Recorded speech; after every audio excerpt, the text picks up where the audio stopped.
yo, yo, yo.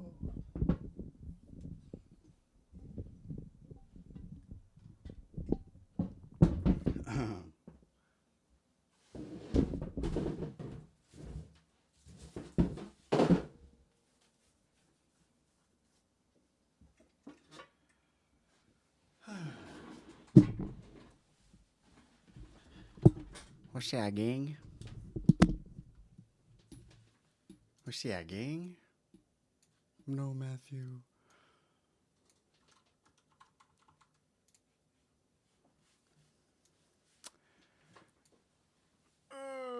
5 hours ago. Man, I love freaking.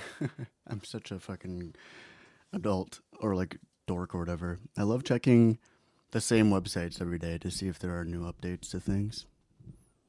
That's something I look forward to every freaking day. So I'm excited for this new freaking TikTok stream key generator. I don't even know if it does anything like hugely different, but it's just super cool. I love fucking developers and shit.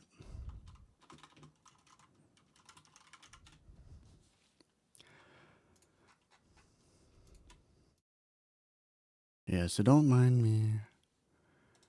I am trying to get better at showing up when I say that I will, and then also being prepared.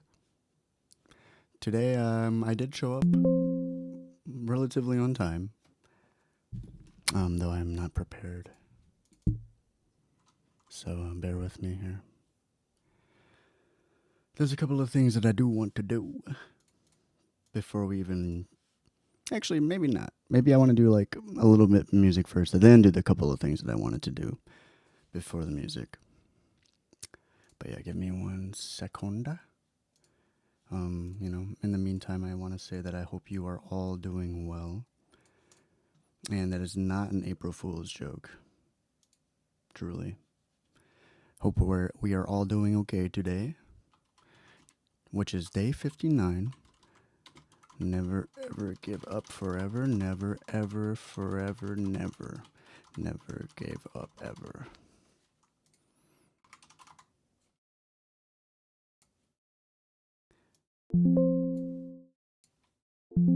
So I'm going to try my best to hopefully not have to reset the stream today, as I had done on multiple occasions yesterday, which was pretty frustrating. If you guys couldn't, if you were there, and you might have been able to tell. That's what I'm like when I'm relatively frustrated. So, I hope everything goes well today. Oops. Clear. Beep, clear. Oh, nice. Did this finish, or did I just cancel the batch resave? That was the biggest reason why I'm kind of late today, is because I am trying to preload my keyboard libraries so I'm able to use them and not have to wait all the fucking time, for it to load.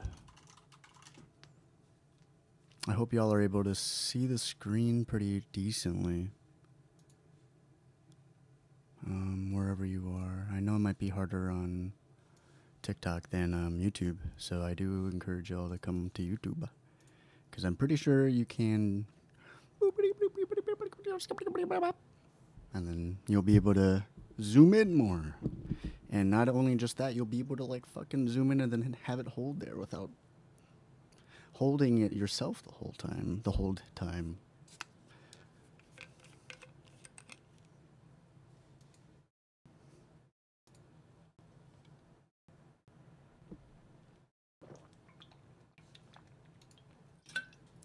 So yeah. Ooh, hey, I hear my voice. You guys hear my voice now twice, right? So yeah.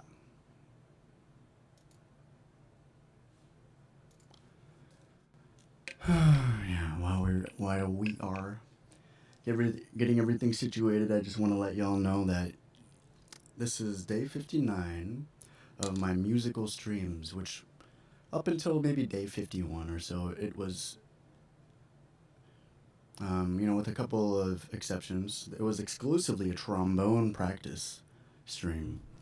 But now that I'm pretty bussin' on the trombone, I wanted to move on to the next chapter of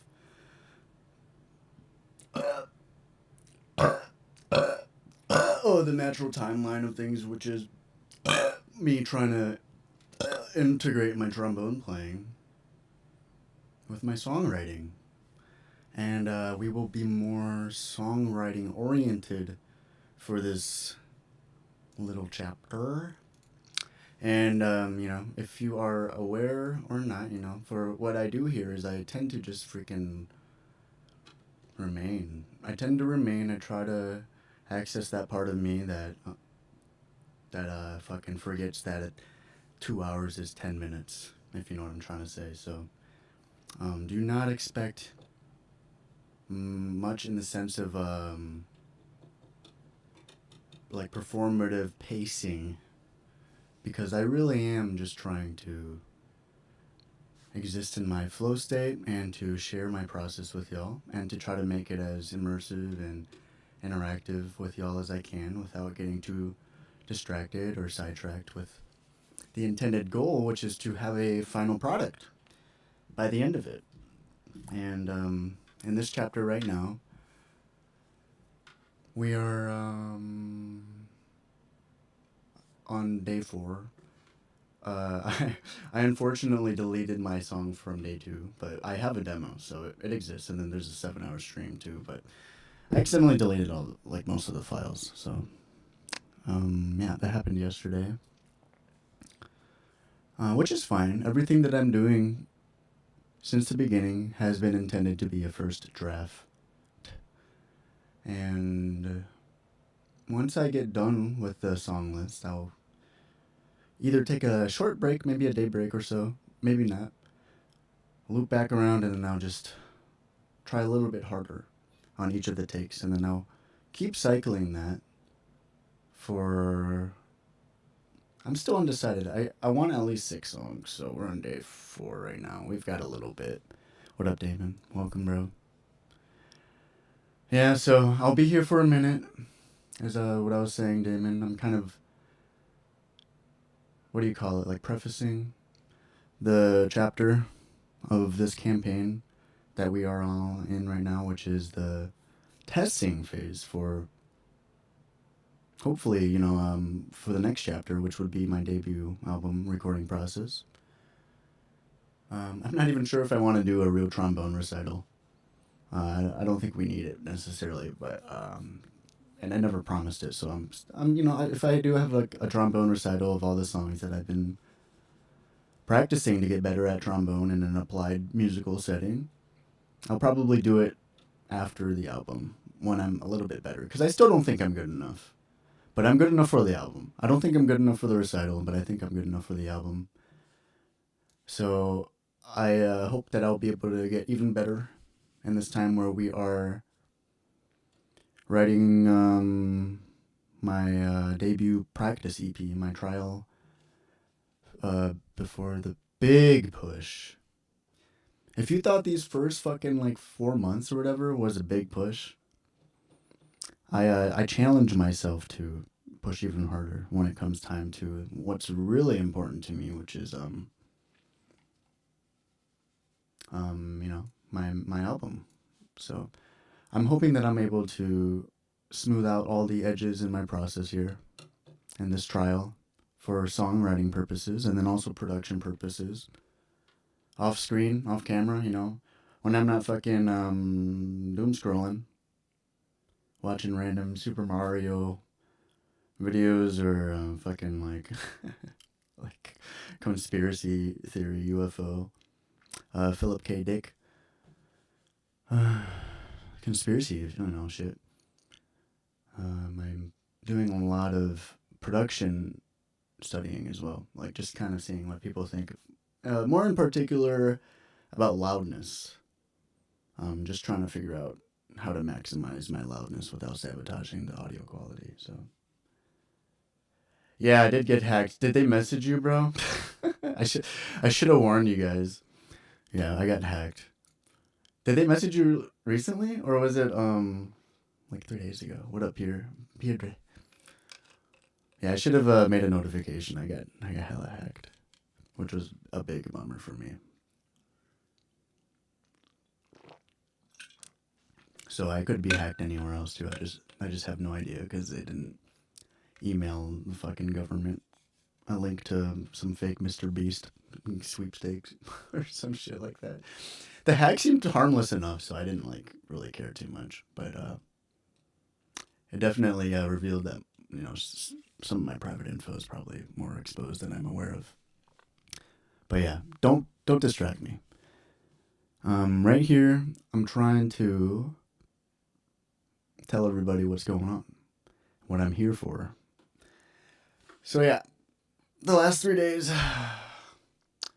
First day I did, what did I do? I did Wake and Cake, which was just the song. I mean, all of these are like songs that I'm feeling at the day of. And I believe that, since that song is more about like looking for a challenge to call me out, it's like the first words. And then it also talks about me getting big and like growing and shit. I started out with that song, then I did I Can't Find You. Then I did New Year. And now I'm gonna do a pretty positive song. Super positive song. Did I put it on Discord? Yeah. Well, I'm happy you guys have a brain, cause yeah. I'd be surprised if anyone thought that was actually me. That's why I think it's pretty harmless, but it is pretty sad on my end for sure. But don't worry about it. Only worry about it if it's like actually in your fucking way. Then I apologize, but it seems pretty harmless. I mean. So yeah. Don't worry about it, guys.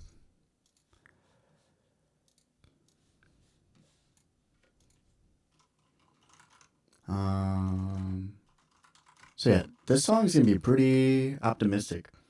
And I wrote Wake and Cake. Let's see. All the way back here. 2017, almost 10 years ago, Wake and Cake. And then I Can't Find You, I wrote last year around this time. But I only wrote like a minute of it, so then that was kind of a cool challenge too, because it wasn't really a challenge though, it was more of a jam. This is more of a challenge today, is where I'm kind of leading towards, but anyways, and then the third song is a song I wrote in fucking high school. You can't even see it in the public archive. It was probably like 2012. And then I did it again here, I did it again here, I did it again there, I did it again here. So I have a lot of experience with that song, New Year and Disorganized Closure. And then today I will be doing a song for my buddy Rob on I Can't Find You. I did that for Damien, who is someone that was really upset. I didn't know who they were until I checked my Learning Stages Instagram, and then saw they messaged me like 3 months prior, and they were like, "Where'd your music go? I Can't Find You and Visions were my favorite." So I was like, "Oh shit, my bad." And I told him like 2 months ago that I would do something about that for him. So that was like 60% of the reason why I did that song, but I also really like it, so I'm happy to have done it. So I will go ahead and just play this one for my buddy Rob. Apparently I wrote it in 2019-ish. So before I do start that, I wanted to do a couple things to help me build the headspace, because here I only have like a minute. Because when I was younger, when I was a younger songwriter, I don't really even write anything now. But I mean, this is kind of my style. Like so it's not even when I'm younger, but like my style is like I just fucking write in the moment until I'm content, and then I usually don't care anymore. And I wouldn't care really, if it had not been for Rob also being upset that this song wasn't on Spotify. But I'm like, it's a, it's like a fucking demo. So I'm gonna do my best to reimagine it, and I want to do it justice. So I want to do a couple things. I want to like ultimately build the headspace that I was in 2019, 7 years ago, when I was more optimistic about the world and more what do you call it? Where I was just like less hesitant and I was more in my egocentric ways and less wise. I was less wise and I was more natural. Though I am still natural, of course. But I was definitely all nature back then. I wasn't even fucking conscious, in my opinion. I don't think I was conscious until like 2 years ago, 2.5 years ago. Dang, it was on every channel. I checked like one or two and I didn't see anything, so I didn't even check 3 or 4. Yeah, my bad. I was thinking about just fucking deleting that shit, but it has my freaking, what do you call it, TEEJYS username on it, so I'm like, eh. But yeah, I mean, if they messaged you in the last day or two after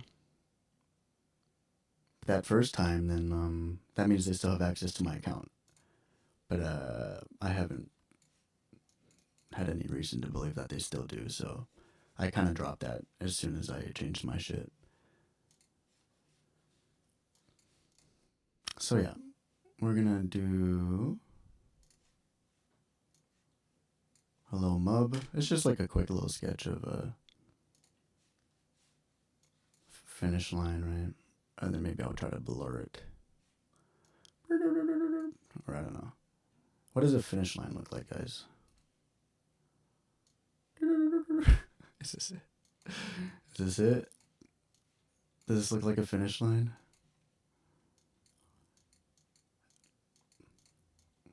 Aren't you finished, Peter Computer? This is the finish line.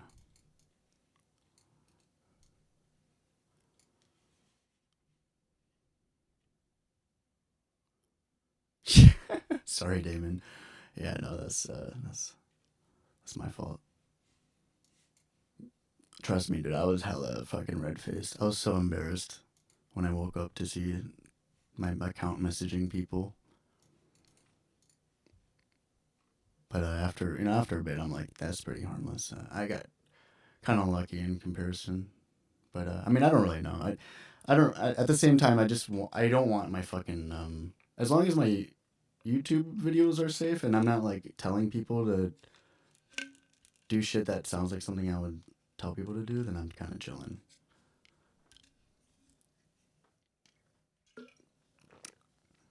I'm kind of chilling because that's like a pretty generic hack.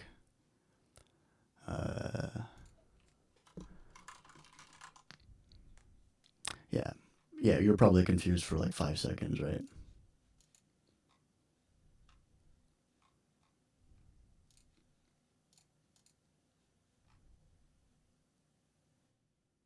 It's like if I fucking said to vote for Trump or some shit, it's like,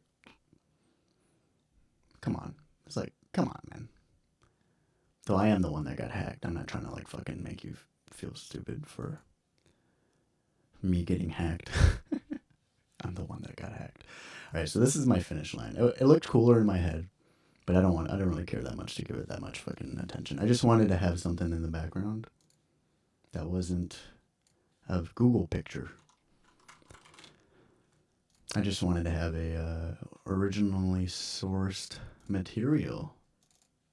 That's all. Or actually, what am I doing?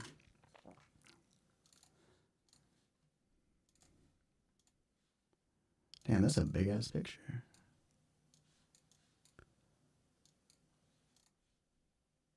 Yeah, that's all. I just wanted something that was that was not me hanging myself for this one.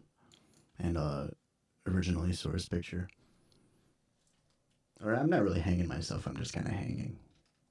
who knows who hung me? I'm just the person that drew it. All right, so that's that. And then, yeah, I guess because I wanted to do that picture, and then I wanted to. So it's gonna be boring, you know, for a lot of people, but I really want to invest my best energies moving forward to represent the song, because the song happened. I wrote the song maybe like a year or two before I graduated from college. So I want to look at the essays that I wrote for school. I want to read what I can from around that time, 2017. So it's like not necessarily right there, but I had, you know, I've always been building up to this point. So yeah, I'm gonna be here, and before I read this, I wanted to make some background music, which could also serve to be part of the song. So let's listen to the song real quick and see what I really mean when I say that this is gonna be a more chipper, optimistic type of beat. I'll, like this was around the time too when I was like less concerned, you know, less self-conscious about my songwriting. These days I think it's kind of corny. I think it's pretty cheesy, but I didn't give a fuck back then. So I'm trying to unlock that as well. And cuz you know, that's like my own fucking thing, and I think it's cool at the same time. I don't think corny's bad necessarily, but I think I'm just too cool. I just think I'm too cool right now. I think when you finish a song, you should run full speed. You just fucking dolphin dive into it. Bro, if I didn't have a fucking wardrobe right behind there, and there was like a pit of plastic balls, you know, like a ball pit that I could safely land into, I totally would, bro. Trust. Maybe one day I can get the budget for something like that. But yeah, all right. So here's the song. Not that you should stop trying to breathe like someone else. You should be inspired to stand with the giants, but yeah, bouncing castle. You are not them. You are yourself. Your grounds and your ups and your downs. Seeing the world like no one else has. It's not easy. So forgive yourself when you're wrong. You got it. I don't know the rest of the song, so I'm improvising this shit. Where am I going? Tell you in a couple months. That just cuts off. So yeah. I mean, when you said bouncy castle, I'm like in this line right here. Your grounds, your ups and your downs. I'm just like, wee, just like dancing in the bouncy castle. If we find a good spot, you know, I'll fucking throw it in there. Why not? I think that'd be cool. If I can rationalize that, I'll fucking throw it in there, man. So yeah. You know, that was in a time in my life where I was really writing a lot of songs about coping with you know, existence, and then trying to find a lot of positivity in it. And I still am kind of, but I'm not really writing songs as much either, so. And I just got out of my fucking abyssal arc, which is like a very dark truth, hard truth. Not necessarily like about optimism than it was about realism, you know, but I've always considered myself to be an optimistic realist. I just didn't realize how real things got till I hit the abyss. So, yeah, I wanna do myself a good favor and remind myself of all the freaking positivity I used to hold and the naive optimism that I used to carry and bring into everything, to all of my tracks. Because now I'm all about, like, just believe in yourself and fuck the world. Before I was like, the world's awesome and everybody's different and believe in yourself. Now I'm like, the world fucking sucks. Everybody's different and believe in yourself. It's a big difference, you know. But nonetheless, I do think everybody is special. And I do think everybody has their own thing. And I do think society is a fucking bitch in people's self-actualization process. And I don't want people to be deterred. I want people to find themselves, and yeah. So I want this song to serve everything. I want this song to serve me now and me back then. And I want to do justice to it, and I want to do justice for Rob, who is one of my good homies since like 2017. I'm not going to use this mug, it's just kind of in the way on the floor. So yeah, away we go. I'm just going to do like a little loop. This will probably be my only loop-based song. I probably will only have 2 loop-based songs in the next year, if anything. But now that I'm saying that, I probably will do more. So whatever. Doesn't matter. Okay. Not that you should stop trying to breathe like someone else. We'll go with 95. That's my birth year. We'll go with my birth year. I'm feeling like my birth year is for this song. Why? Because it's me. Because that's when I was born.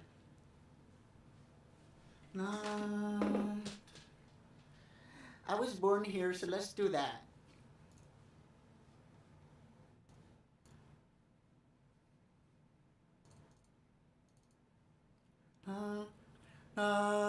G sharp. A flat. Is this A flat or G sharp?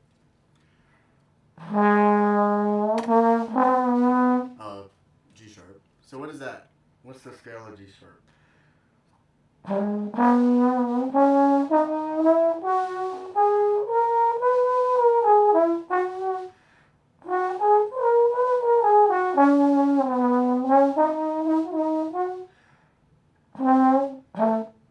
What is that?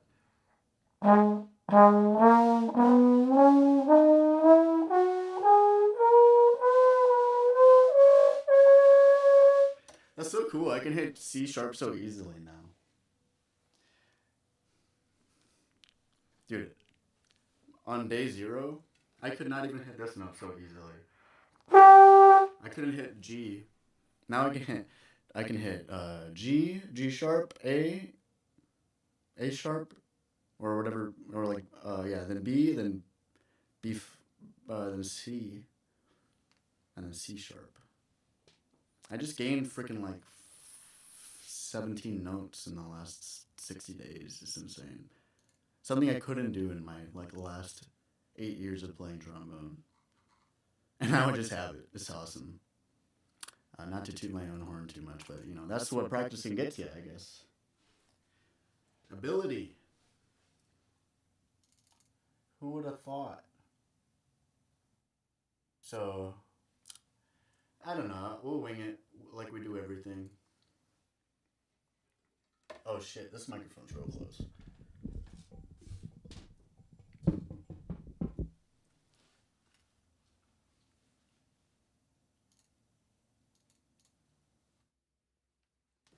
And Peter really came through to talk about my Discord account being hacked.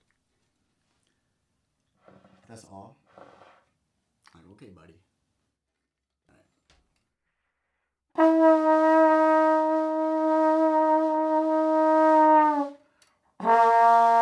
Gotta tune up first, actually.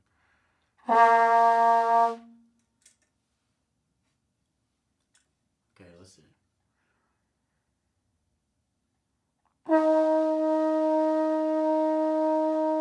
Wait.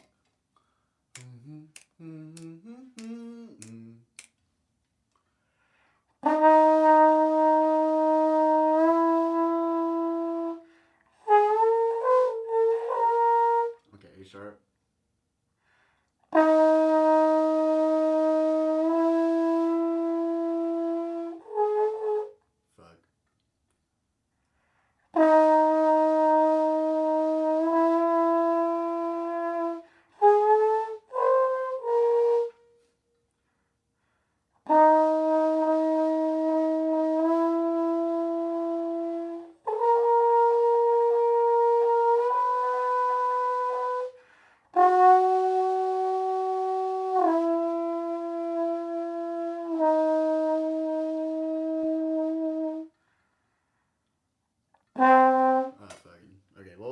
that for now.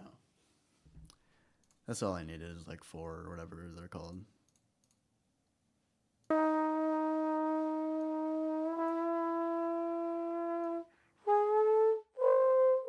Hello.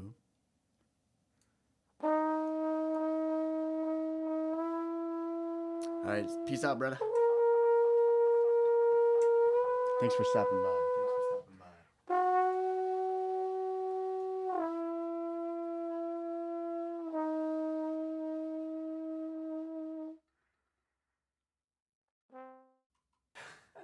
That little. All right. Was that really like a? That was not 20 seconds, really. That happened real fast. All right.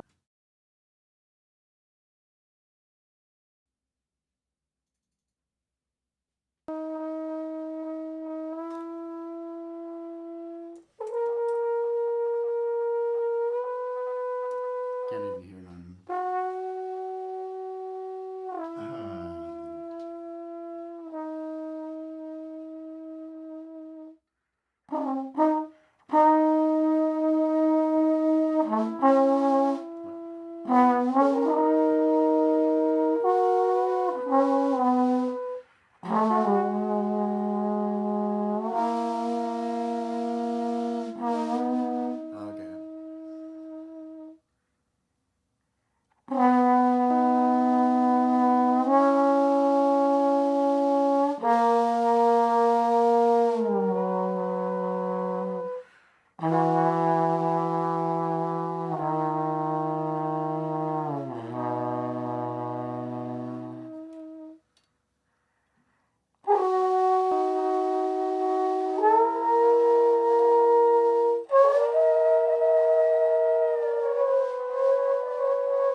Why'd I do that?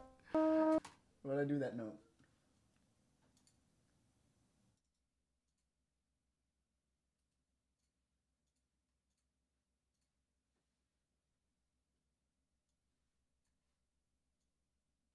Am I that fucking out of beat? Jesus blast. I'm not even listening. Okay. Hey, Archio. Thank you.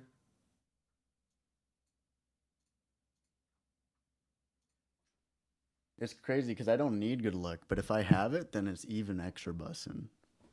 You know what I'm saying? I don't even need that. But I'll take it, dude. Why not? I'll take some free W's in this economy. Thank you, bro. Thank you.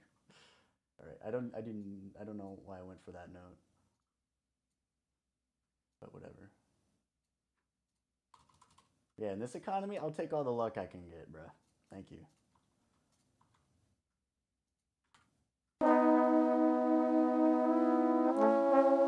Here's to the extra bus. Yeah. Thanks. Thank you.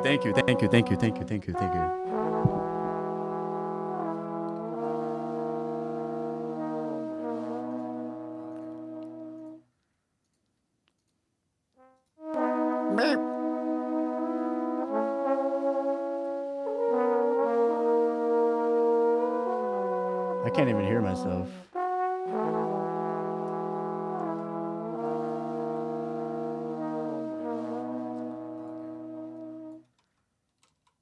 What the aim is?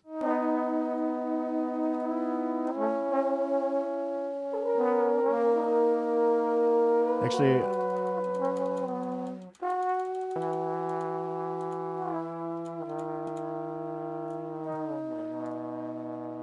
maybe I didn't want to nudge that.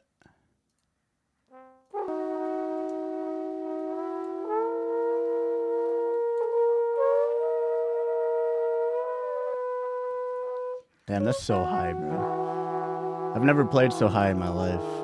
And I don't just mean the za. Haha. Just kidding, I'm not high right now.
Fuck, I'm keeping it for now.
I'm just so happy I can freaking play that high.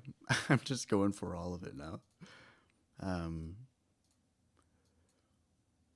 probably won't keep any of this, so I'm just gonna keep rolling. I don't really care that much. It's all a primer at the end of the at the end of the da.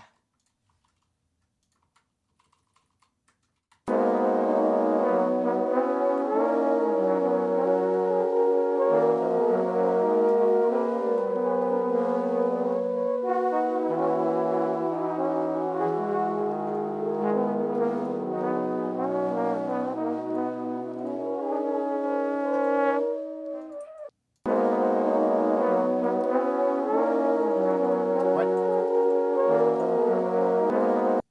it's playing. Oh, okay.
Actually, I don't know. Maybe I want to play with some of the other compressors I got hanging out around here. I'll dedicate like 5 minutes for that fun. Are you guys having fun too? You guys having fun too? Alright, let's see. How do I search Batag? Batadag. Talladega Nights. Tagadela Nights. Tagadela Nights in the comments, guys. If you agree.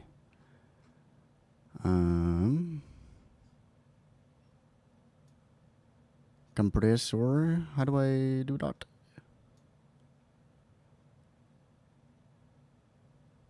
Tagadela Nights. Hello. I see this, but like, what the fuck? All right. Well, what's that? What is it? What do I?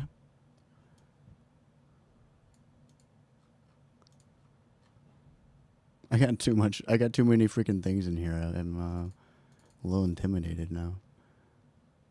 What's the compressor that exists that would be bussin'?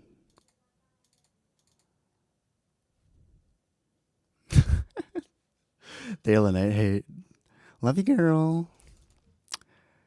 Dale and I, where are you at? All right. Archie, do you have any cool compressors I should fridge around with? What is Cream 2? You know anything about Cream 2? Let's do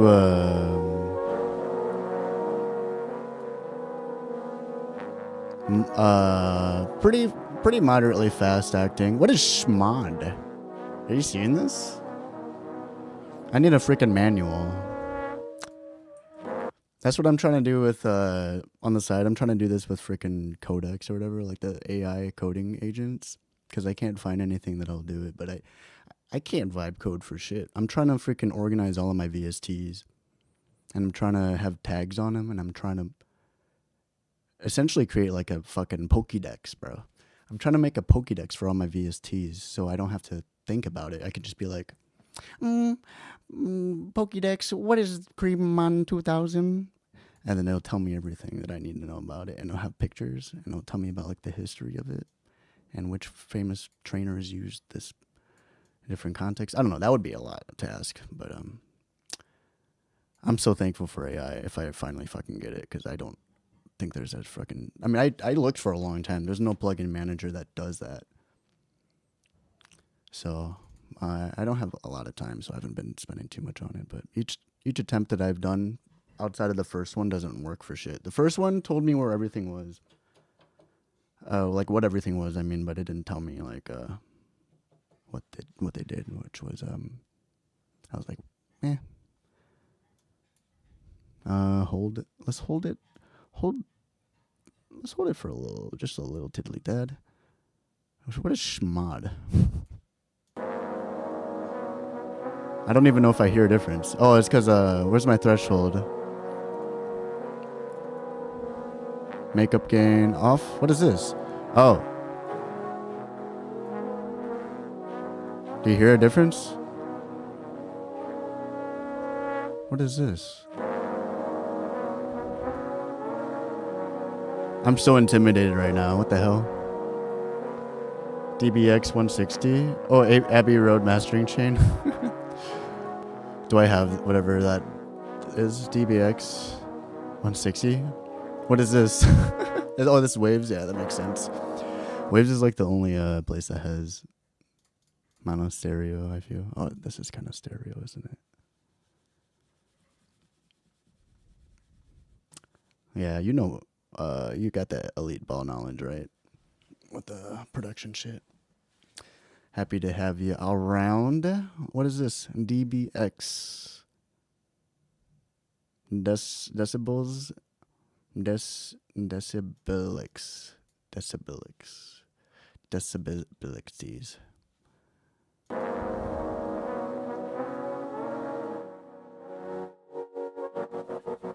Oh.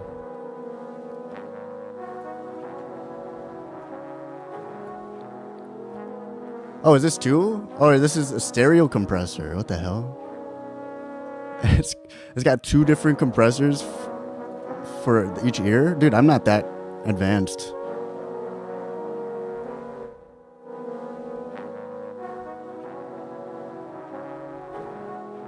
I am not that advanced. Compression. Let's do a 2. Gain change. Oh, meter collapse. High pass sidechain.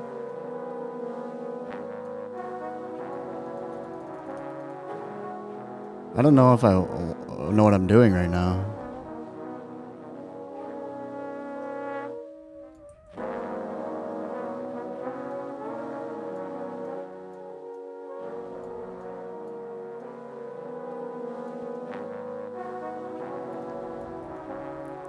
Yeah, we'll do a light compressor. Can you hear all the distinct instruments? Alright, it's been like 8 minutes. You just preset hop? Fair enough. I do too. Sometimes. I think presets are sick. I love presets though. I'm such a freaking slut for presets, dude. Look at this shit. I got a whole folder and I'm like trying to build them. Trying to find all the presets in the whole world, but it looks like this is free real estate. When I have time, I'm gonna freaking go through all of my software and make my own preset libraries, and then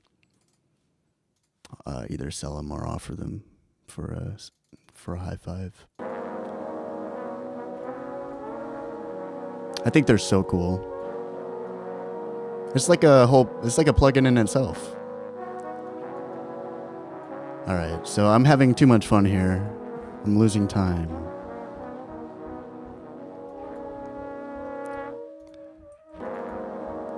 Let's see if my freaking batch resave is actually saving me some time. Oh!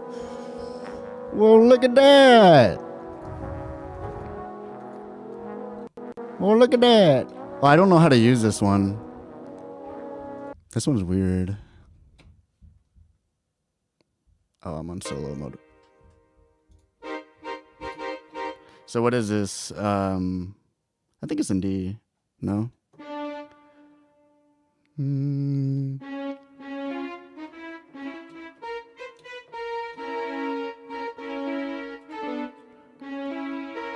It's a little too bright. It's a little too emotional for my taste. Dark Prophecy low. What?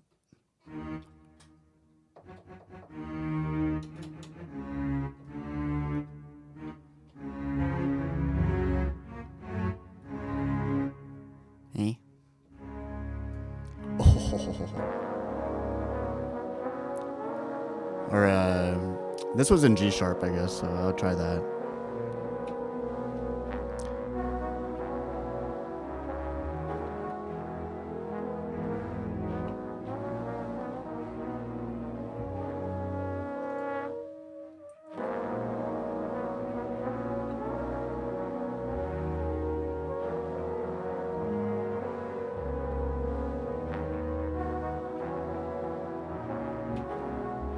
I don't know what I'm doing.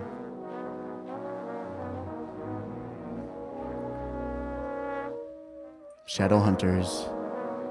Oh!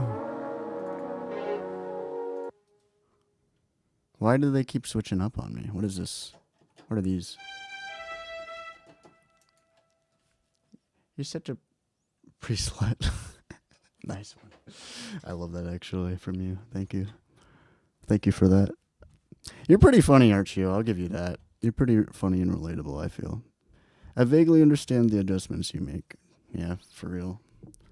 I'm getting there, though, actually. I feel like I kind of understand. I'm not, like, vaguely understand territory at this point. I'm, like, I feel like I can BS my way through an explanation pretty easily of what I think I'm doing, at least. Dun, dun, dun, dun. Dun, dun, dun, dun. What is an ostinato?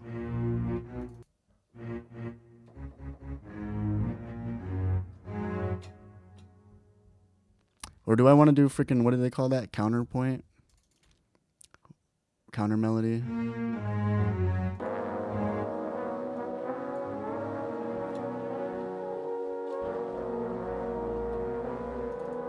Ooh, what if I do a plucky pluck? Current phrase.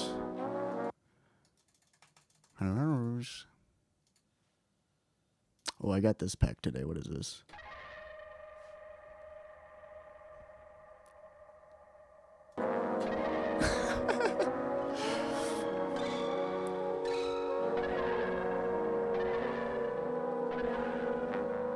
Mm-hmm.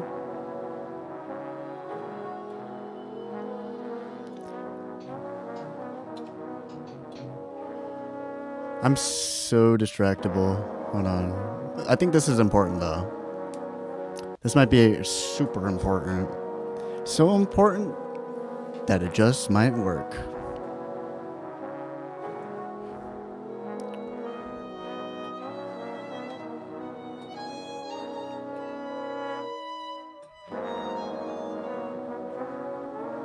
Pali? No thanks.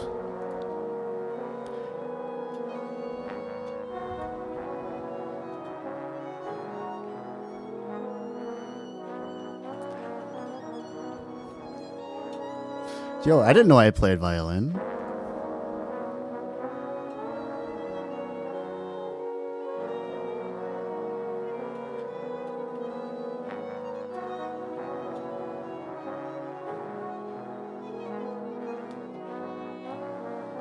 Alright, so what is the melody? The melody's like.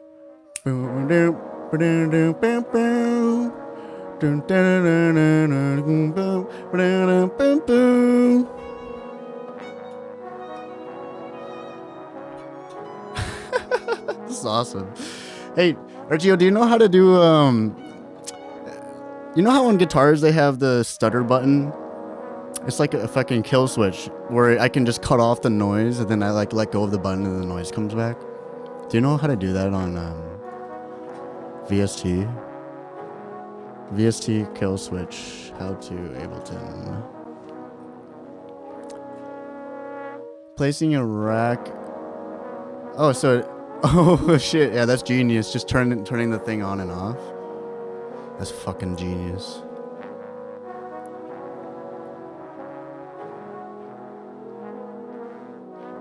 I'm locking in now. That's fucking genius that it just might. It's so genius that it just might work. That's so genius that it actually just might work. Hello? Okay.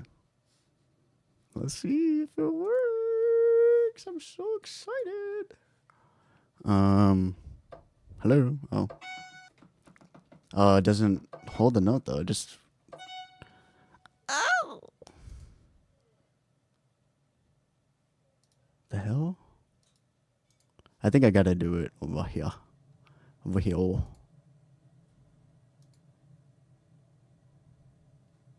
Instability. Who told you that I was unstable? Was that Greg? I swear he has it out for me. Don't listen to him. Did you say, yeah, I know how. Automate the on and off, damn it. Sorry. Good idea. Oh, wait, so let's see. MIDI input. Mute. Am I a freaking beggar? And a chooser right now? Or am I one later? Use a pre-plugin like... Did I say a pre-plugin?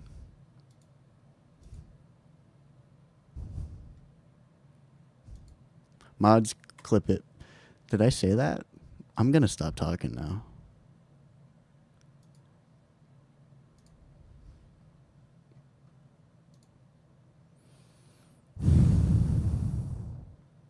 I don't want to fucking sign up for anything, dude. All right, I'll figure that out later. Kawaii sounds probably then. Oh, wait, this is pleasant. I thought it was gonna be like.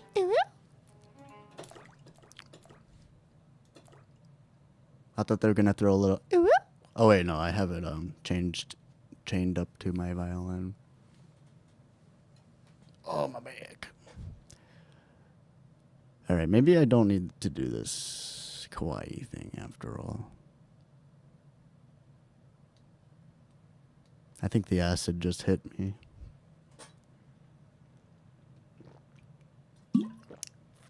You guys hear about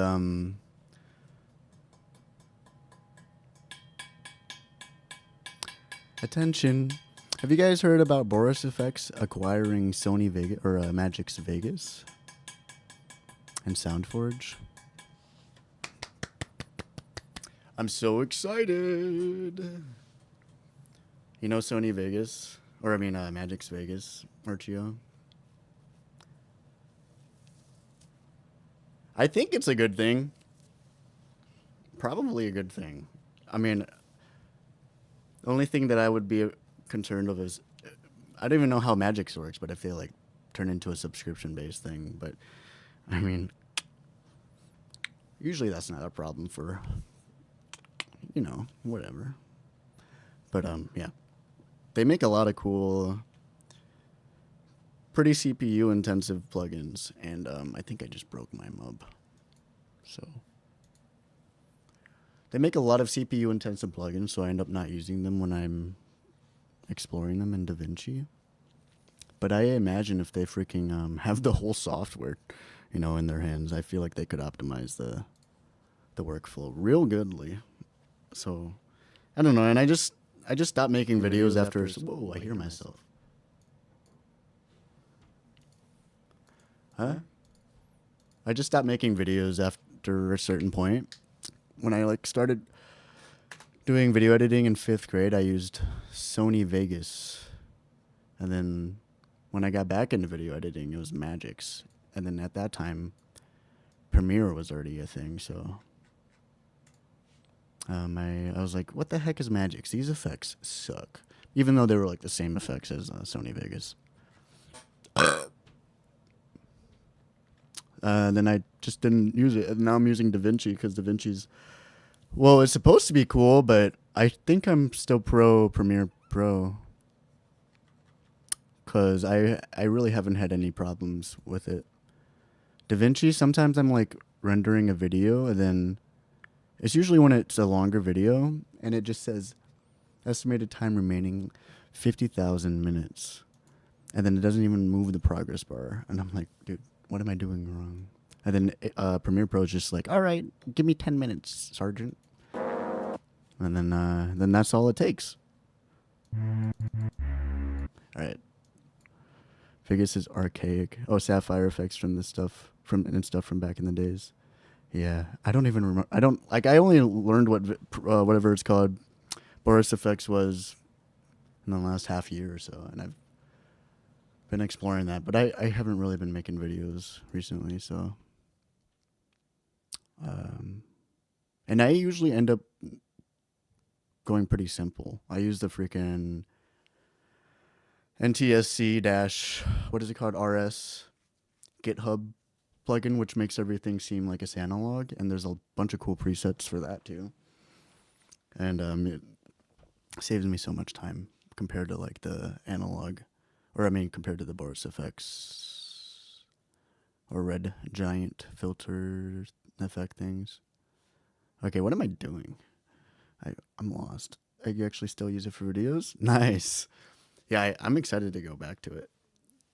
I'm excited to go back because I've been freaking looking for a reason to fully jump off of Resolve, because I think Resolve's really cool and it's awesome that it's open source, but yeah, that rendering thing is kind of annoying, and it just has like a couple of quality of life stuff that I think is pretty annoying, like the freaking, if you cut something, it just ripples the whole timeline, and then I'm always having to undo, and then I have to like right click it or like remember the fucking shortcut to cut without rippling delete or whatever it's called.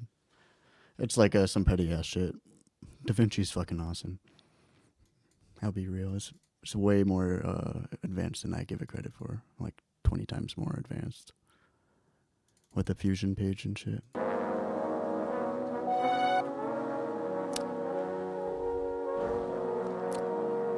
All right, I gotta lock this the fuck in.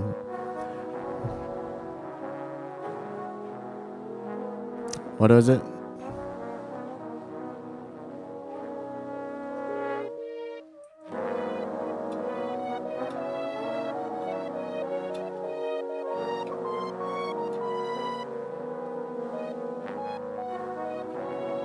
I don't know, man. I don't know if that's worth it. So I might just freaking skip this entirely. I just was looking for an excuse to explore the sandbox. I'll be real. But this is functional. I don't know if you heard what I'm trying to do right now, Archio. I'm really just trying to make some background music for when ultimately I'm trying to get into my headspace from when I was writing the song that I'm going to be doing today 7 years ago. And by doing that, I wanted to make some background music so I could read my essays in my last couple of years, 3 years of college. Because that's when I was super, super, super about believe in yourself. And now I'm like, you guys suck. I'm going to believe in me. That's, so I'm trying to merge those two versions of myself. That's really all that's for. I'll probably not use any of this shit. And maybe I'll just have it around for background music or something in the future.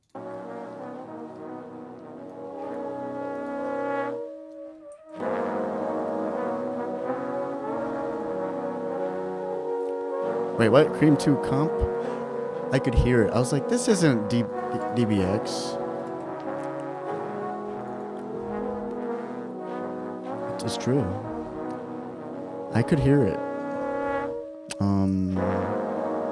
And that's not a lie.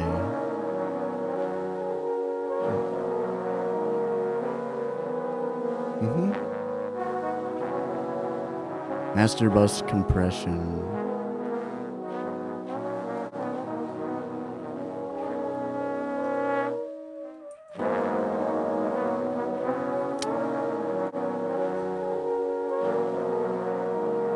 Oh, I kind of get now what the high pass sound change or side change is about. Not really, actually, but damn it, what is it about? Is it just it triggers the compressor mainly in the high or in the low pass or some shit, or in the low end of the spectrum or so? Yeah, that's probably what it does. All right, so where do I want to start? Because I got words. It's gonna be a doozy. It's 4:26 right now. Do I have a stopwatch?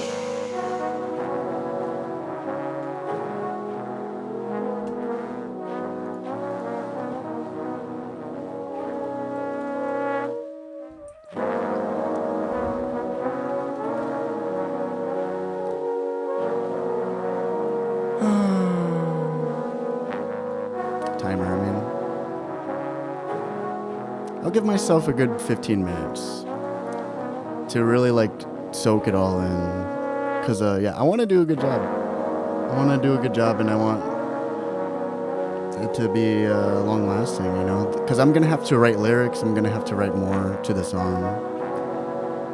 So I don't want to just do what I have been doing with the other stuff and just kind of attacking it blindly without any real priming in the mental. So I'll do 18 minutes.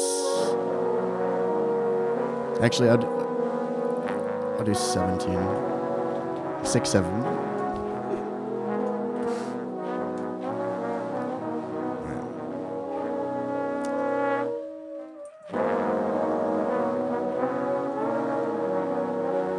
It's a little loud.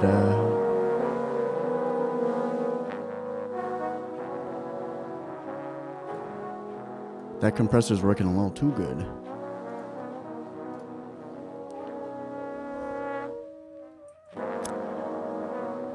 Alright, so let's either check this website out. I kind of want to...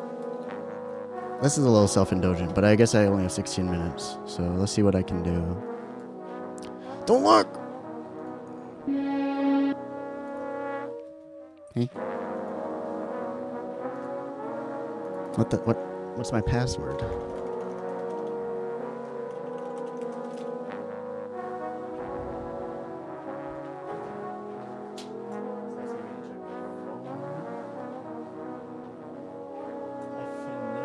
is what we call it back at the crib. Me and the home slices. The finizzle.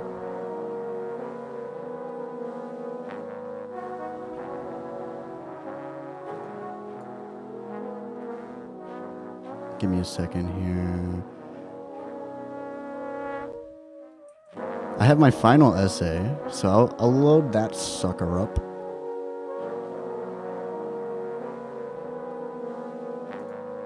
What is this? Design thinking?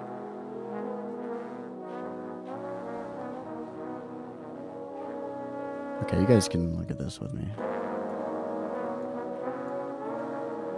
I've got so many emails, and I probably have a bunch of essays on my college email, which is defunct or is not a thing anymore.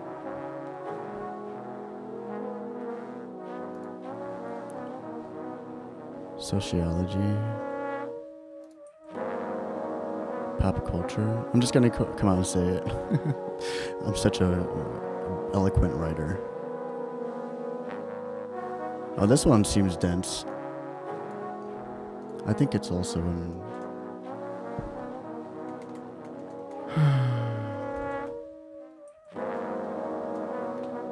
my WordPress.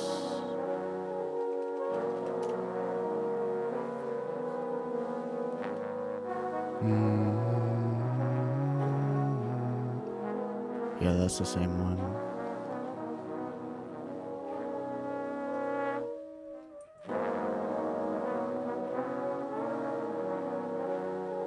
My existentialism final. Okay, I might be running out of time.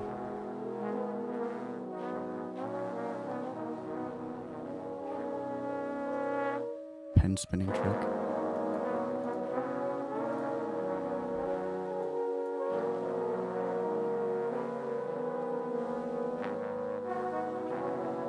Philosophy of happiness.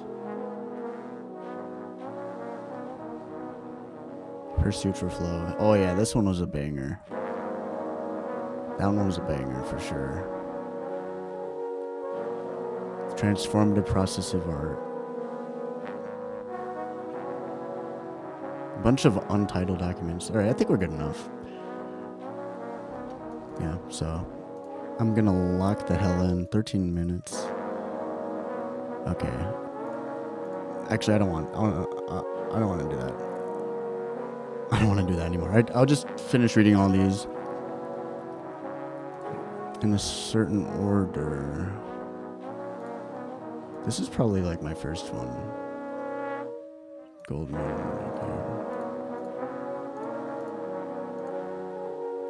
Okay. Existentialism final.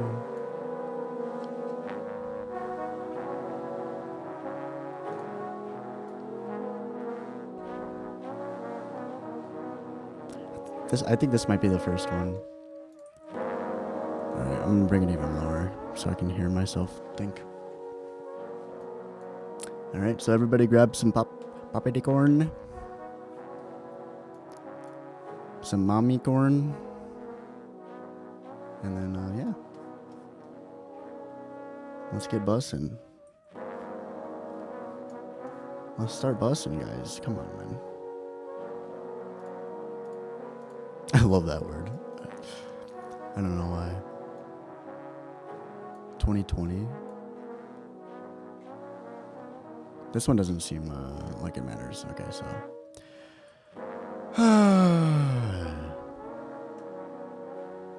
How do I get rid of this stupid mub? How do I full screen this mub?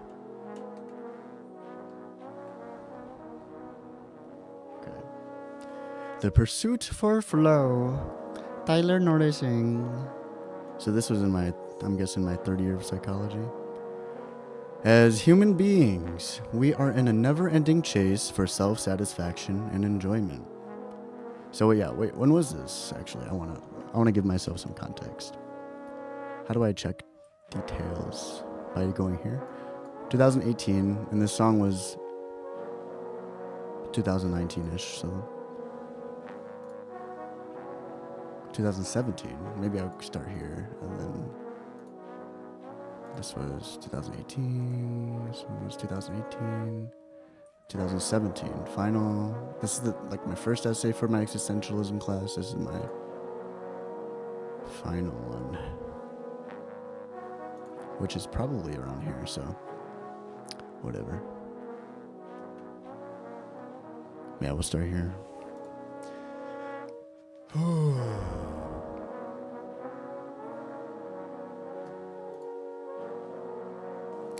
This is my first descriptive essay for my existentialism course at Portland State University. It serves as an elaboration of my life purpose, using reflections of the past and content from our assigned readings to weave my current meaning of life. February 8th, 2017. That's like 9 years ago. That's over 9 years ago. That's crazy. Are you kidding me? Wow, that's crazy.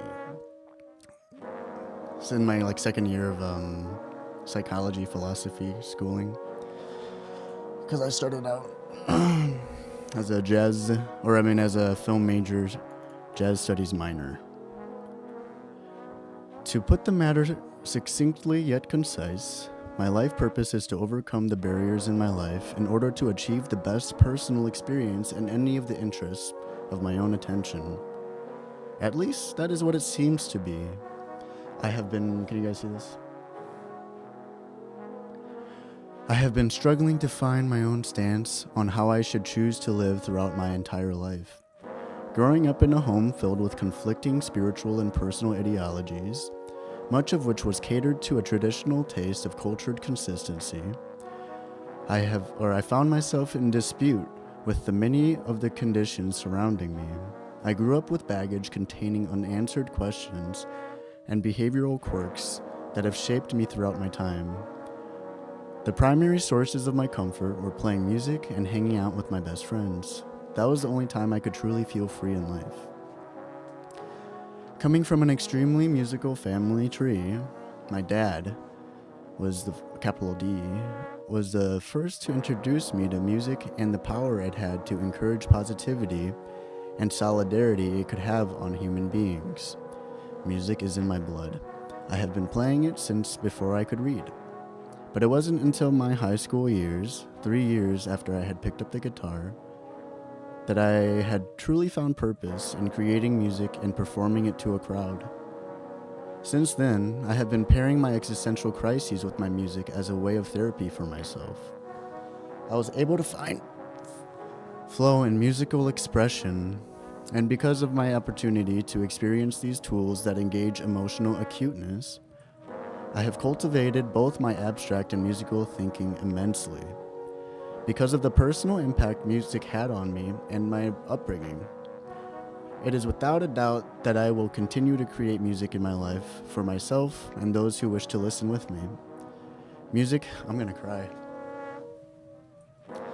Music has provided me the emotional purpose to keep exploring and to speak from the heart, and the many comforting qualities I've attained from music throughout my life have shown to be worth a lifetime of attention.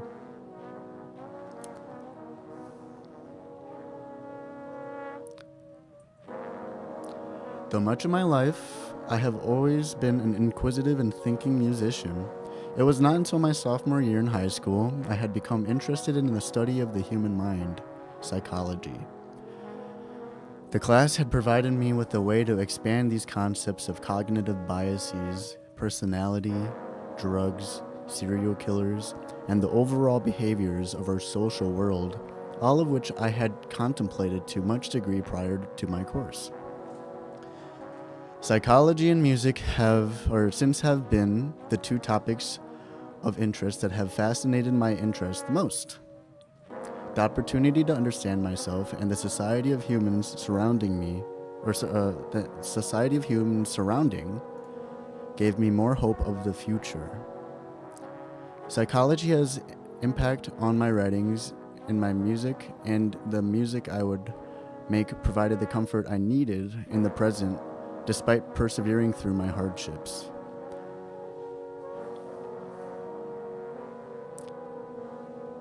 In the beginning of my academic career, I had traversed here in the Pacific Northwest. Then, I had no idea what I was doing with my life. Before moving, I ran underground house shows in my friend's basement back in Illinois. When faced with a blank setting for my next chapter in life, I chose Portland instinctively, as I had figured it would have a thriving music scene. But I couldn't gain my parents' approval to travel anywhere unless I attended college, which was not much a problem as it was the plan from the beginning to go. The point of this is that I am in college, not because I necessarily want to be, but because I know that it is a road taken for many reasons. On one side, you get to cultivate your growth and experience as a knowledge-loving academic, which is crazy because I didn't really fall in love with school until probably 2018, 2019. Unless I did. I mean, it sounds like I did. Unless I was just aware of, the benefits of being passionately academic. On the other, you get to spend a lot of money you could be using to invest on other projects. On one side, you are provided a path where you can enrich your abilities to cater to your deepest and most desirable career choices. On the other side, it's kind of hard to enrich your abilities when you're not too sure which degree will provide the most benefit, both fiscally and emotionally. So many conflicts of choice. They all concern one important theme for my future, my method of surviving in this increasingly expensive and fiscally demanding world. Starting as a psychology major and a jazz studies minor. Oh, I started as a psychology major? I don't even know. Maybe I didn't know back then. I would soon dabble into majoring in film. Oh, okay, there it is. And then back to psychology. I had no idea. And now I've dropped the minor altogether.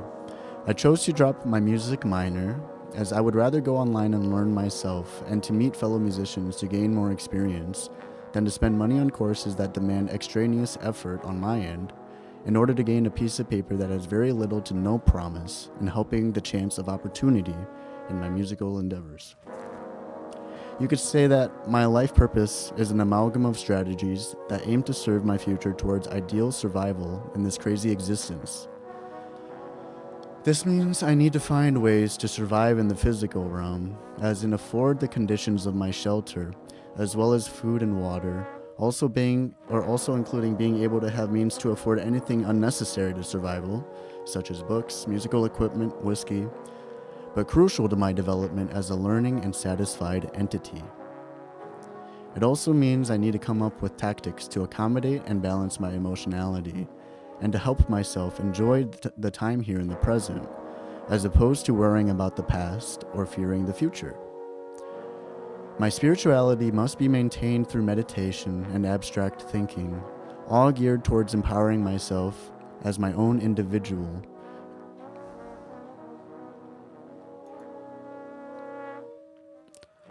Existing in this realm filled with other like-minded individuals here to meet.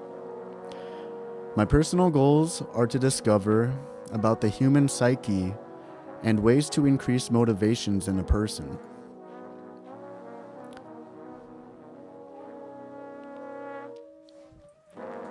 My personal goals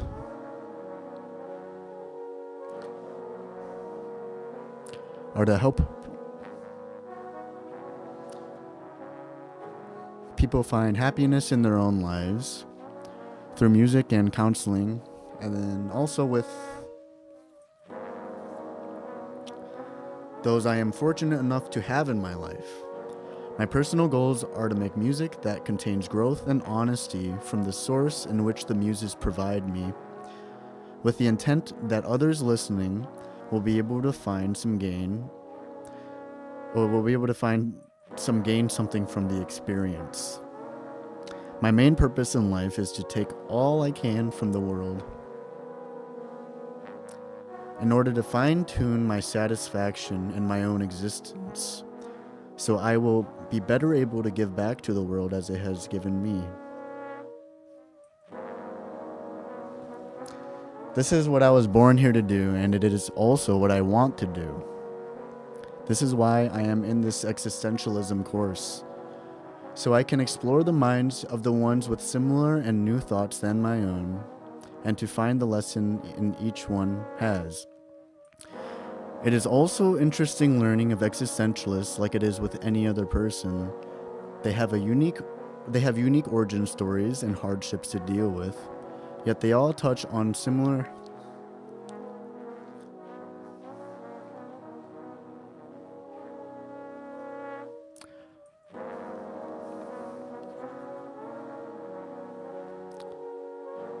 qualities of thought when concerning our own existence. In Dostoevsky's Notes from the Underground, the reader is offered a memoir of an incredibly conscious and anxious man, and presented a perspective which explores conflicts of thought and action.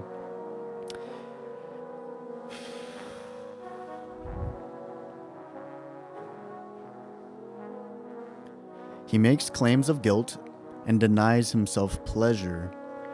He spends time with those in which he feels spite. He is a mess, and reading it showed me that there was a whole world of people who overindulge themselves with their thoughts. Chapter 1 in Kevin Aho's Existentialism, an Introduction, is founded by the description of the evolving framework of thought, which was existentialism.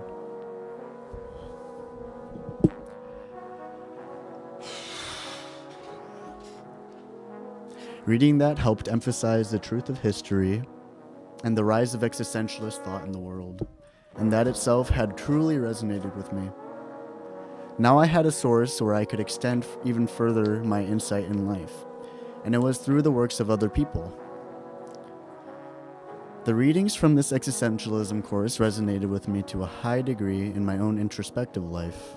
In Chapter 2 of Kevin Aho's book, Existentialism, an Introduction, Aho alludes to a quote from Plato's Republic. It leads the soul forcibly upward.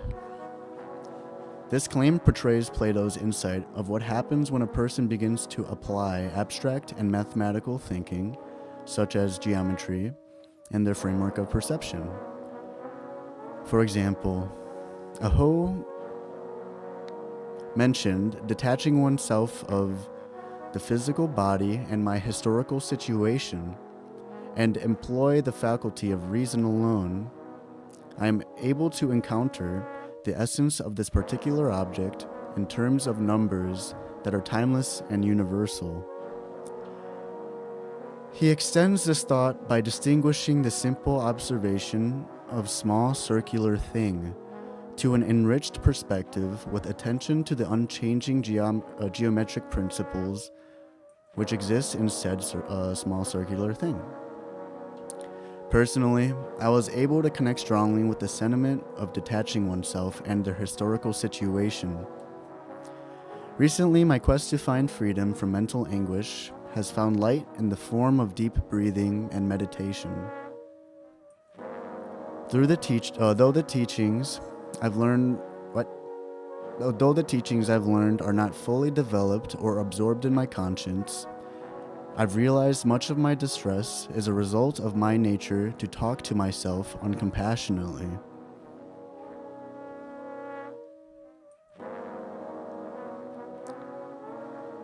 With the context provided by Aho, most particularly the phrase "my historical situation," it shed hope to the idea that the concept of wrongfully attributing oneself to their environment in a negative light was not as foreign to the human condition as I had previously questioned.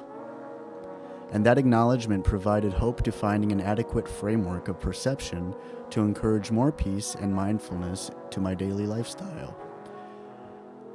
It was not until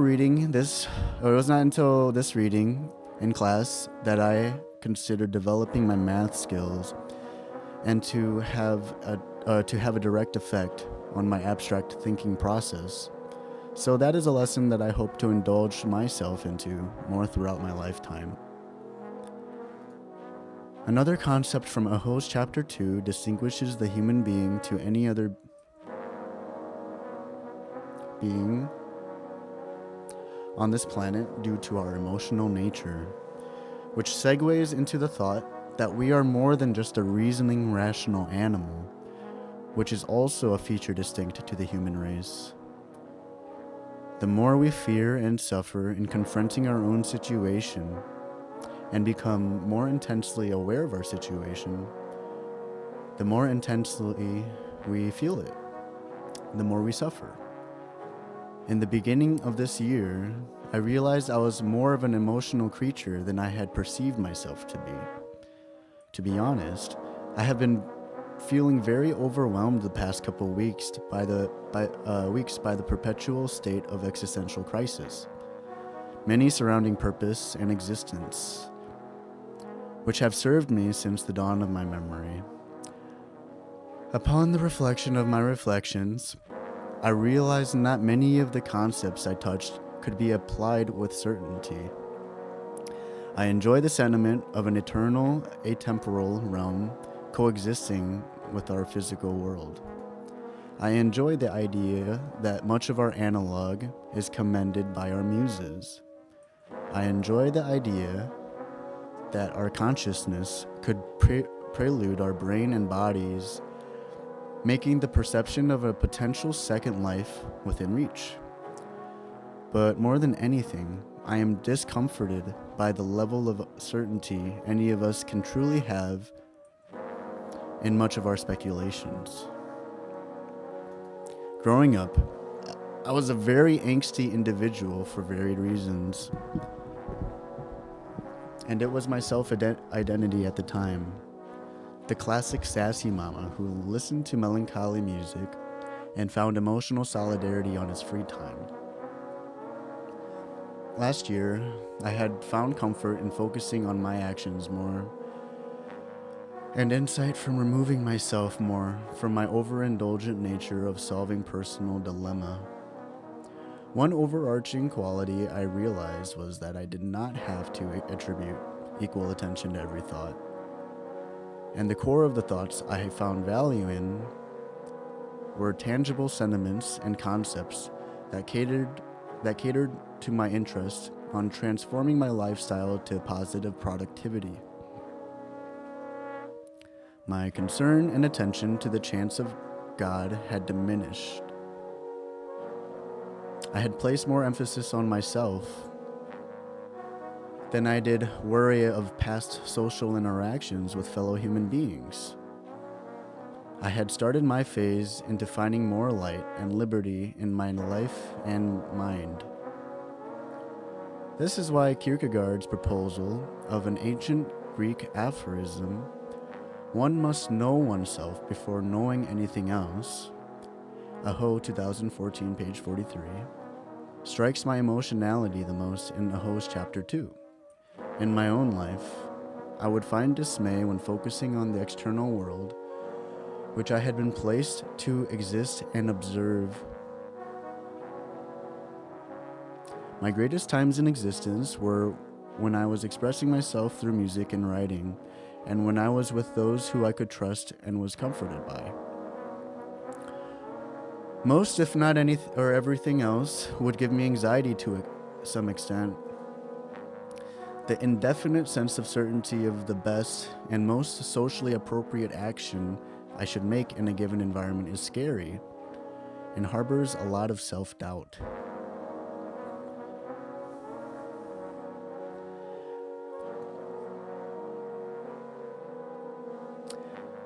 This is why much of my life's purpose has been to question and have a certain consensus of my belief on everything, as I am on a journey away from self-loathing in order to find refuge in my own freedom of uncertainty. But as many people before I have discovered, not much is worth questioning until the questioner has truly found the answer for the underlying inquiry in each of our lives. Who am I? Which leads into the next point of resonance I acquired from this class. Dasein, or in other words, being there, or being in the present.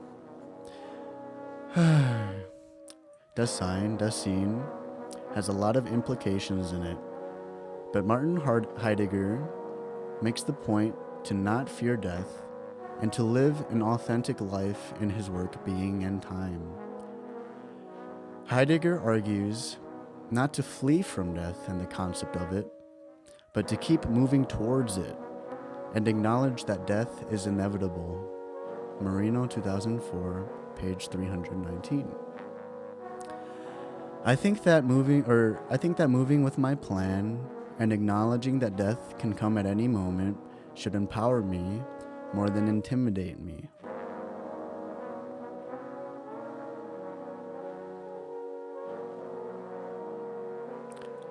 But this alone was not enough to resonate with me.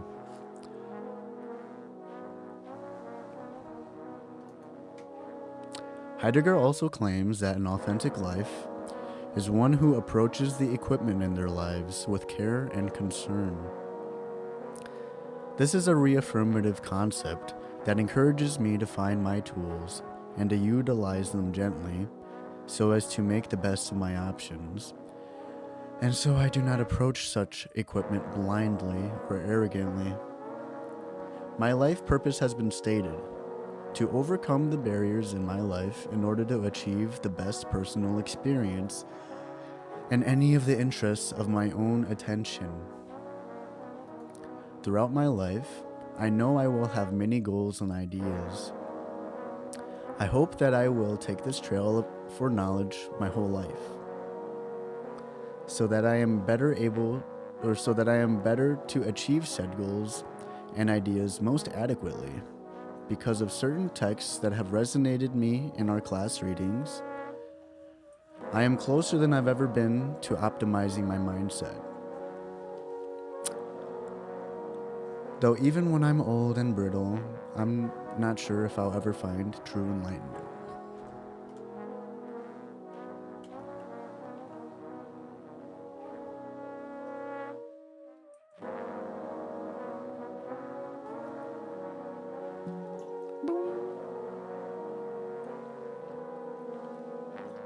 Damn. I'm gonna refill this water. Thank you for reading, and I got some more.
my final essay for that same class.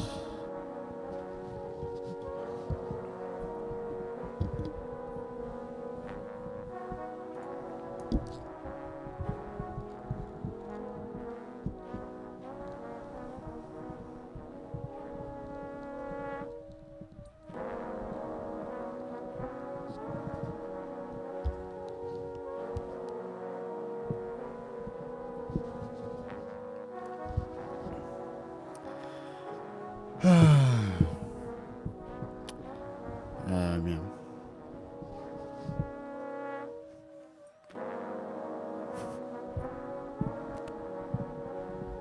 This is awkward.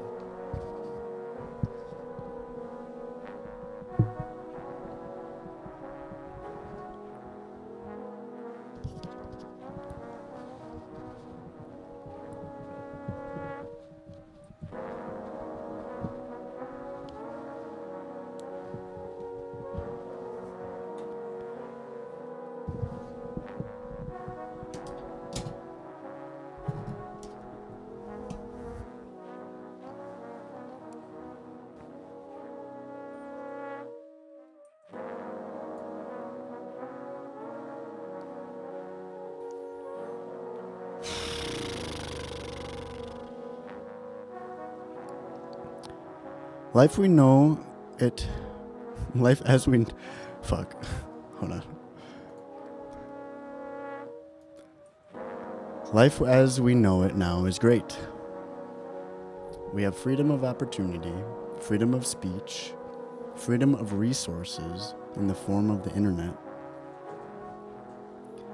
We have stripped most, if not all, American legislation by its racial biases. The only thing which separates man from achieving the full potential of their power is now themselves. As the transcendent being is able to accomplish what others before him had thought impossible, unconstrained by introspective or social dilemma. Despite being in a newly liberated society, we still suffer, and many people cannot get out of the trouble they find themselves in or are thrown into. I think the greatest impact to social change relies not in a reform of systemic approach, but in a micro-level consciousness of existentialist ethics within each member of society. Throughout time, determining the most efficient ways of organizing society and the liberties of its people has been a series of trial and error. Across socialism, from Hegelism to Marxism, to fascism, all the way to capitalism, it seems as though everything has been considered and experimented with to an extent. Now we exist in a capitalistic society. One sec. I'm like kind of self-conscious of my fucking S noises. You guys hearing all the S that I'm throwing out right now?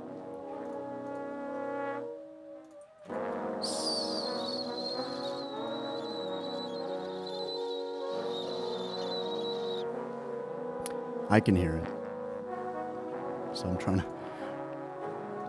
to not to hear it.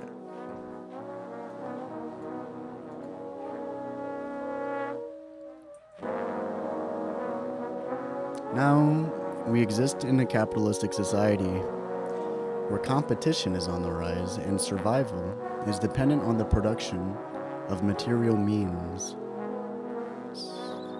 In other words, a life in a capitalistic society is one of hard work, and success must be achieved alongside the expansion of knowledge through battling failures.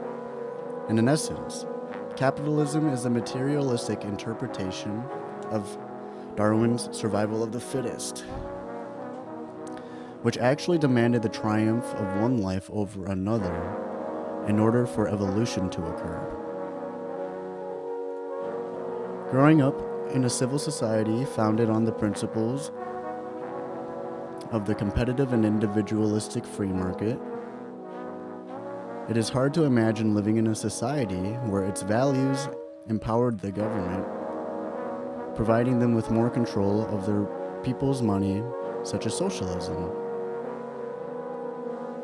It is hard to imagine living in a society where its values empowered the government, providing them with more control of their people's money, such as socialism. Despite its prevalence in history, the concept of government-controlled wealth and regulation has not dawned on me until the second half of the second decade of the 21st century. Coincidentally, and maybe not so coincidental after all, the emergence of socialism in my daily conversation grew drastically when I moved here to Portland, Oregon.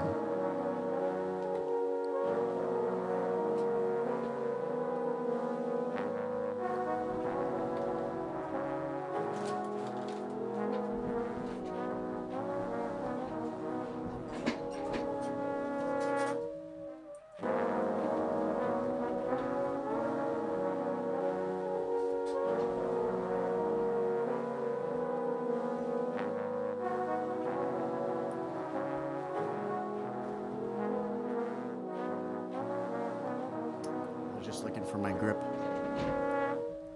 thing.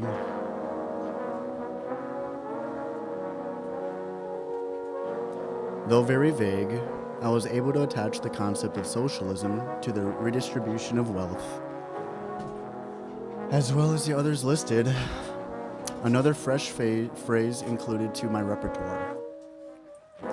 To politicians such as the beloved Bernie Sanders, and even totalitarianism.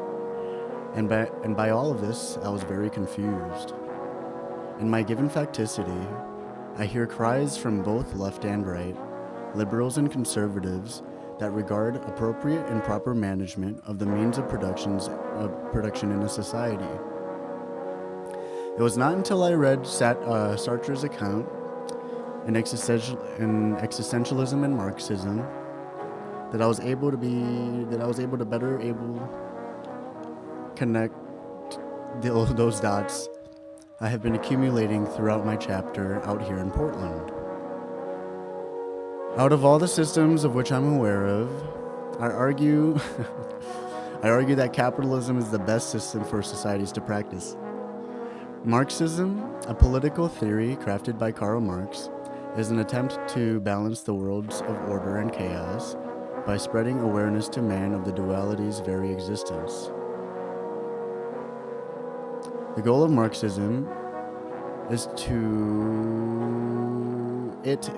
through the fused group, a term mentioned in Sartre's Collectives, that the cultural consciousness migrates into the lives of the collective society.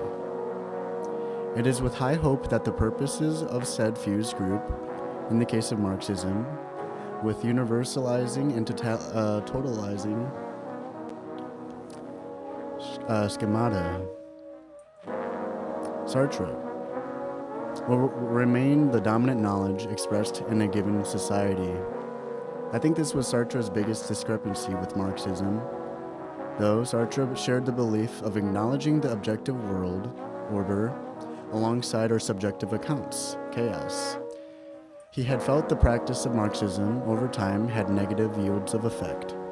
Sartre recognized that inherently, living Marxism is heuristic. Its principles and its prior knowledge appear as regulative in relation to its concrete research. And that sentiment should be good enough for any theorist, but the true practitioner becomes aware of the faults at hand in applied Marxism. Instead of creating a conscious and self-aware society, many of the population became a member of what Sartre labels Marxist voluntarism. If one follows under Marxist voluntarism, they are what Sartre would call a voluntary ideologue. This means that, though one exists in a society which, as a whole, holds existentially regarded belief systems towards individuality and the pursuit for abstract knowledge, the individual themselves are behaving purely out of practice, as opposed to a priori, knowledge. As I would read his essay, I would become more excited about the potentials of Marxism than I had prior to reading his introduction. But at this moment, I cannot think of a way to prevent people from speaking purely from the perspective of hearsay, as opposed to a mindset for learning and growth. I think the issue is deeper than determining conditions which all must follow. I think there needs to be a change in the way which everyone views life. I think that we must integrate ourselves into a system which enables the individual to prosper in whichever field they wish, but at the same time, strive for the greater good of man and mankind. It seems to me that capitalism is the better suited for the liberation of man than any other political domain. It seems to me that capitalism is better suited for the existentialist to flourish. In Simone de Beauvoir's work, The Ethics of Ambiguity, she recognizes that the facticities in which we are thrown into are ambiguous world meaning, and offers an insightful approach to our uncertain life purposes. It is because man's condition is ambiguous that he seeks through failure and outrageousness to save his existence. Beauvoir, page 413.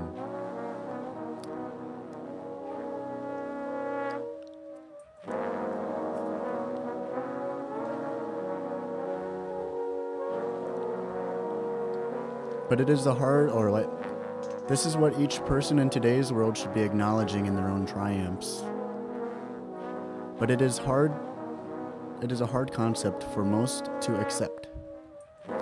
In this quote, much of the obstacles of human nature shine through. Our tendency to uphold static lifestyles and to avoid failure. It is an unfortunate circumstance. If more people read existential literature, they would be able to better cultivate the fruit of their being. Instead, we have many people giving up, hopeless, hanging on to a single thread. As such, we have a lot of people utilizing government resources as life support for decades of years. De Beauvoir questions the ethics of man, leading to the line of questioning that the good moral man ultimately asks himself: am I really working for the liberation of men? Isn't this end contested by the sacrifices through which I aim at? The notion of an individual working not only for the liberation of himself by default, but also the liberation of his people, is a notion of authenticity practiced on the world scale. If more people sought an internal truth, an a priori, such as those of living Marxism, as opposed to focusing only on the conformity to an external Kantian model, I believe there would be many more competitors and allies for growth in this world. Not only does Beauvoir advocate for the liberation of all people, she also claims that if we do not love life on our own account and through others, it is futile to seek to justify it in any way. Beauvoir, page 418. This means that the love of life on our own terms, alongside the love through others, is inherently a justification for life itself. In Beauvoir's interpretation of ethics, I have been convinced that life is about individual purpose and compassion. Though these quotes coupled with personal reflection are not enough to persuade you of the practical usage of Beauvoir's ethics in our capitalistic society, these quotes serve as a mere interpretation of my gathering in Beauvoir's simplest terms. So maybe it is not enough that I am providing you the most pleasurable and optimal of situations.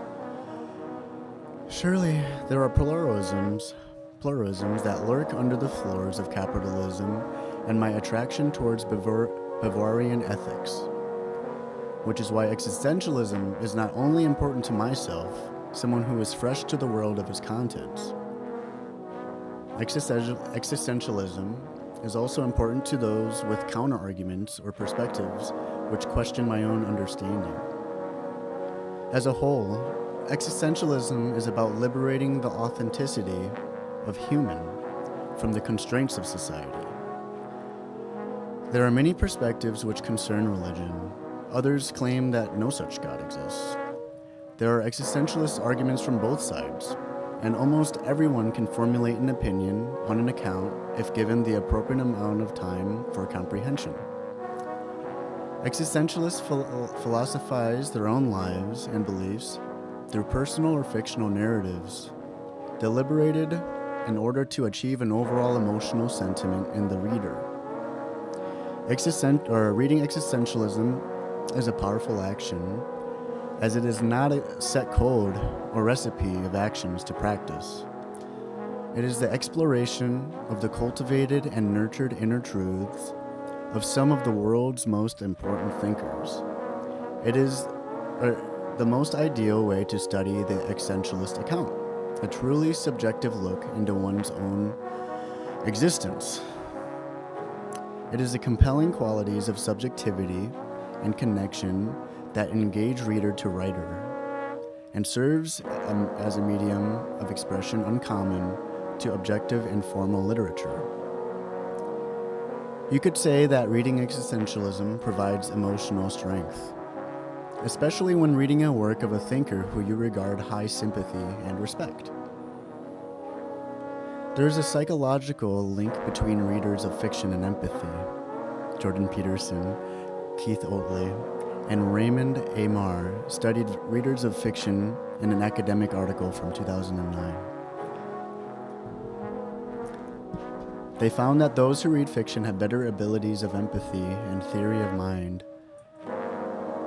They also found that those high on the personality trait openness were likely to provide social support.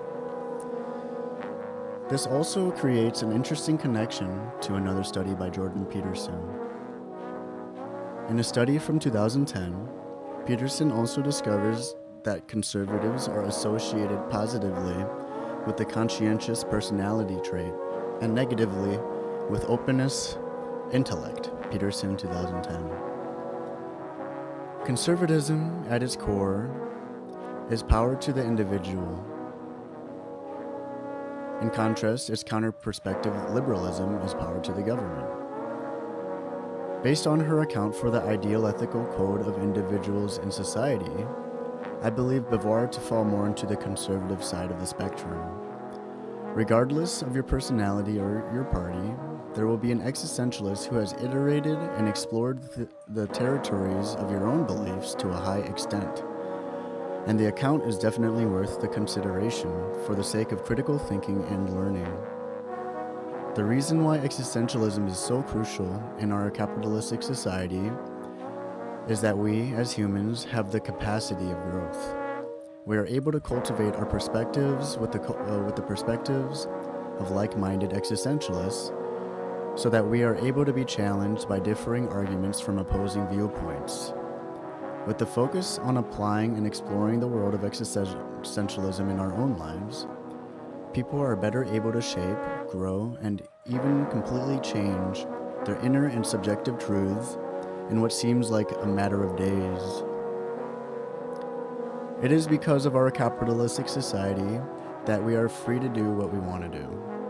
Though we often mistake the cultural vibrations that enter our psyche for objective fact. We are not confined to the arbitrary presuppositions in which we are sprouted in.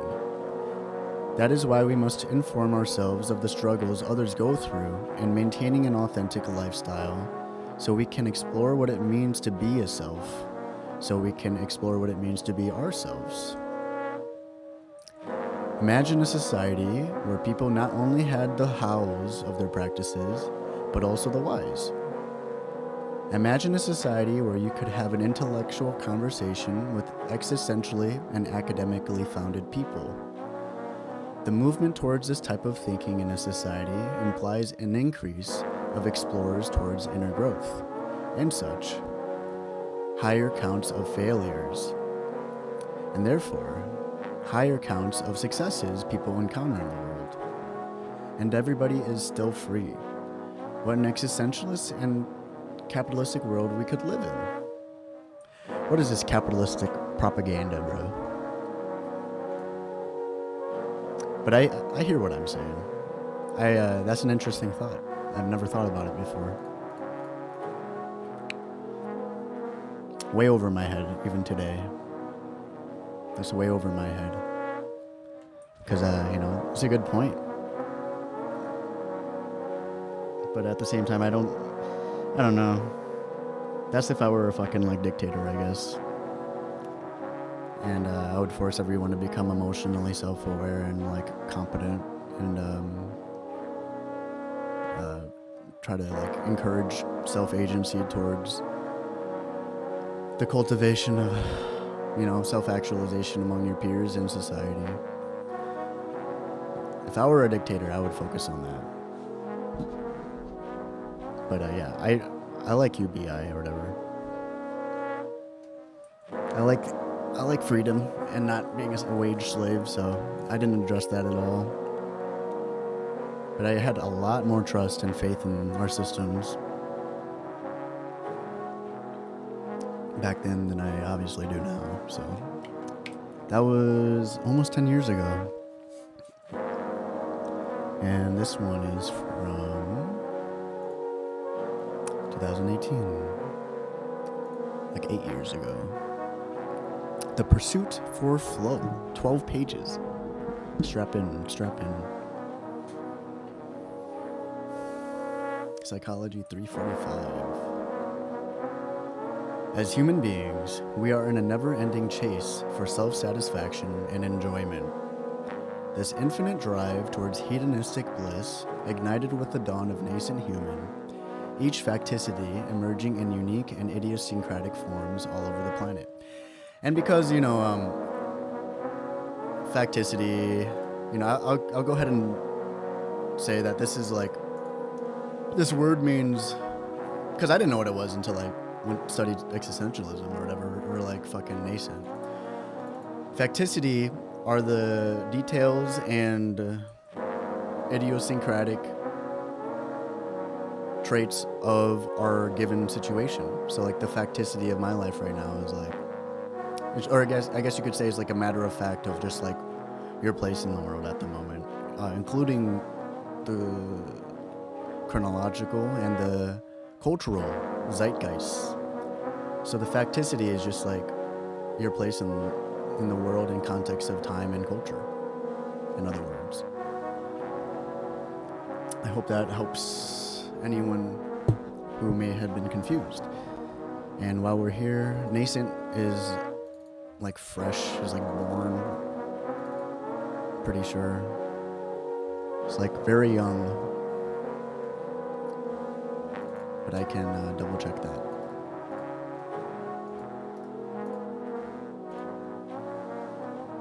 Especially of a process or organization just coming into existence and beginning to display signs of future potential. Nascent.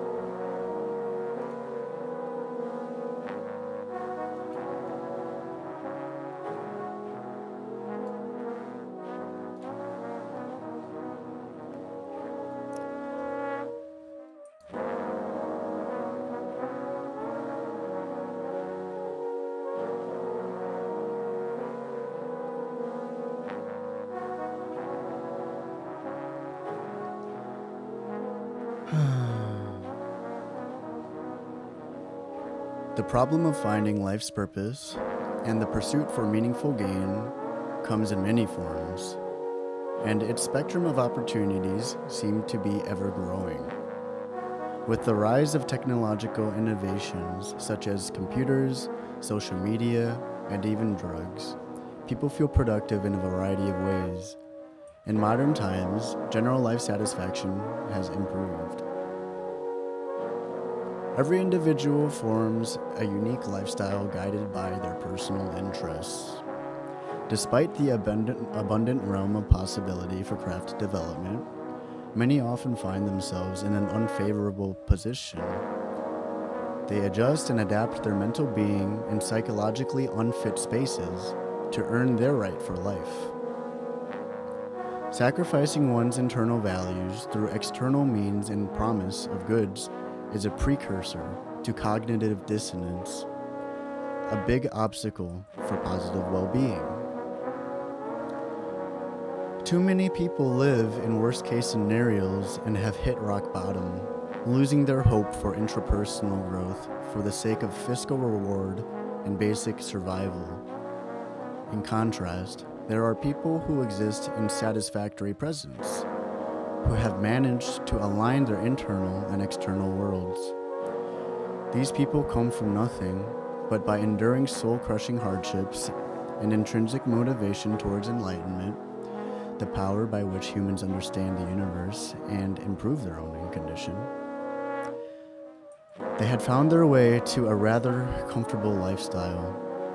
It is reasonable to say that such a person must overcome adversity to the point of positive gain. As such, a possible conclusion from this is that this person had to have reached their highest, brightest mental state at some point in their journey. Not only did they reach a peak of cognitive fire, but they maintained a sufficient flame that was big enough to put them back on their feet and more. The aim of this paper is to help those in need discover their potential for such a cognitive fire, hopefully directing a person towards a healthier and more fruitful life. A big problem of life noted by existentialists is that life is suffering. We are all thrown into this world at a random time and a random place. We must all find our own paths towards a meaningful life. The amount of decisions and interests a person can have in their life is unlimited. And for each individual, the hierarchy of value across domains is personalized. This means that a person who trains and works as a carpenter may not value Renaissance art as much as a trained historian, or a person who works with children may not be interested in working with toddler chimpanzees. For each person comes an idiosyncratic taste and pursuit for personal pleasure. Human lifestyles come in an infinite variety of shapes and sizes. Yet a common theme amongst individuals is our emotionality and drive. Assuming that, in general, humans want more good than bad, we are always looking for ways to grow positively. This pursuit for positive growth is directly related to a term in positive psychology called flow. Flow was first coined in the late 80s and was published by researcher Mihaly Csikszentmihalyi. Flow is characterized as a state of mind when a person is performing a task with energized focus, full immersion, and enjoyment. In other words, the flow state is synonymous with one's feeling of being in the zone. Flow is not to be confused with pure pleasure pursuits, such as watching television programs or smoking methamphetamines, as flow is often associated with creativity, innovation, and challenge.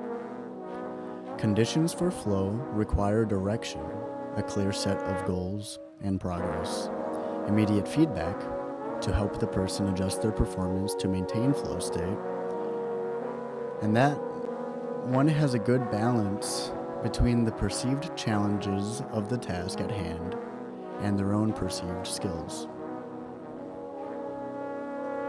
It should be clear that the acquisition of flow and the nature of acquisition varies depending on the subject's personal interests.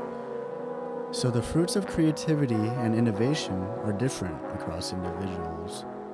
Flow theory is not a one-size-fits-all action plan in the sense that people have their own distinct mechanisms and devices to find their flow.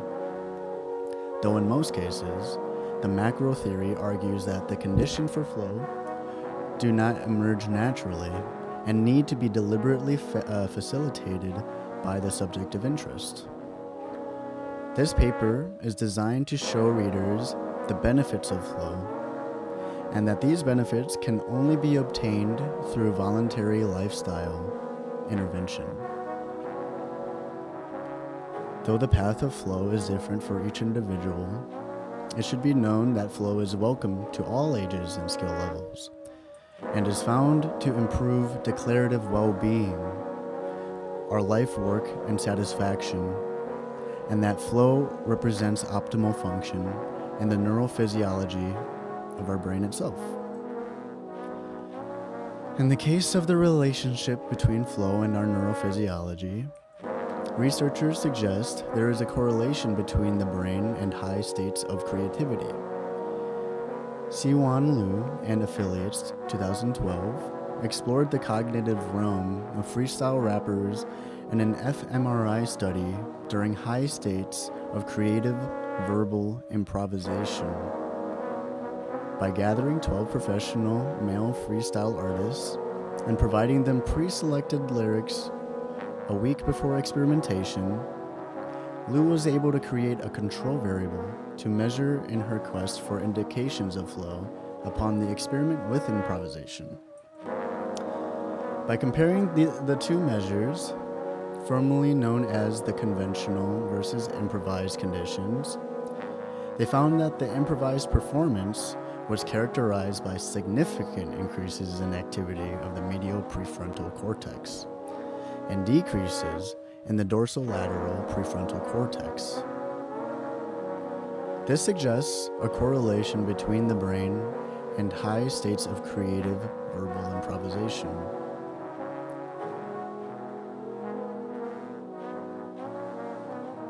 The article also states that the improvised condition was also associated with increased activity in the parasylvian areas in the left hemisphere, an area of the brain associated with language and speech, as well as increased activity in motor areas of the brain, 2012. Notably, they also found stronger negative correlations between activity in the medial prefrontal cortex and the ventral dorsolateral prefrontal cortex, indicating a higher emphasis in the spontaneous word-creating areas of the brain rather than planned, organized speech or planned, organized approach when freestyle rapping. Is this music too loud?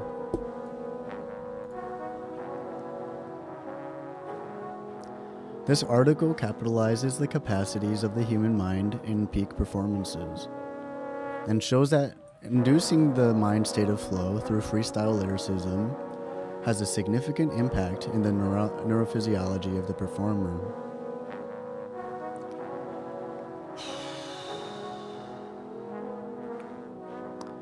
Though this particular study focuses on professional rappers, an important thing to note is that flow does not seem to discriminate with age or experience. Dirk J. Primus and Stefan Sonnenberg conducted a one-day design thinking exercise with 29 German graduate business students with 4.5 years of job experience on average, 2018. After controlling the exercise to provide the three must-have conditions for individual and group flow to occur: A, providing open-ended tasks to encourage problem-finding creativity; B, giving the teams control over how they approach such tasks; and C, reducing the fear of failure by minimizing the external pressure on teams. Participants were split into two groups and were asked to complete two tasks. The first task was to find a solution that helps students at the university to find a healthier lifestyle. The second task was to connect students, graduates, and the professors of the university in a creative and unique way.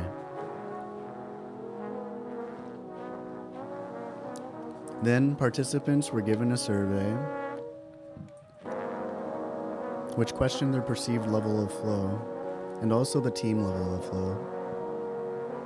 After analyzing their variables, the authors found that it is not age or professional experience which determines the magnitude of flow, but the level of intrinsic interest a person has on the given task. They also found a positive association between individual and group feelings of flow, suggesting that our experiences are indeed shaped internally as well as externally. With increasing knowledge of the flow experience, we find that flow arises in esoteric fields that are especially interesting to a given individual. Though discovering one's path towards flow may not be as clear-cut as knowing what one's appetite is craving on a particular day, there is reason to believe that flow represents certain parts of our brains in its peak state, and that flow is accessible to all ages and skill levels. There is also evidence to suggest that flow is mutually exclusive to company, meaning that if conditions are appropriate, flow can be accessed individually or even within groups. Flow has been shown to encourage positive productivity and well-being. Researchers Katerina Mihalik and Darija Alexic, 2017, sought to analyze the relationships between flow, satisfaction with work-life balance, and creativity among millennials, 2017. To do so, they conducted 3 survey trials on business students from a European university. In their first study, researchers found that job crafting was associated with both flow and social work, satisfaction with work-life balance. In their first study, researchers found that job crafting was associated with both flow and satisfaction of work-life balance. They also found that flow promoted creativity in individuals, as well as higher levels of satisfied, I keep reading social worker, as well as higher levels of satisfaction in work-life balance, leading to a greater experience of flow.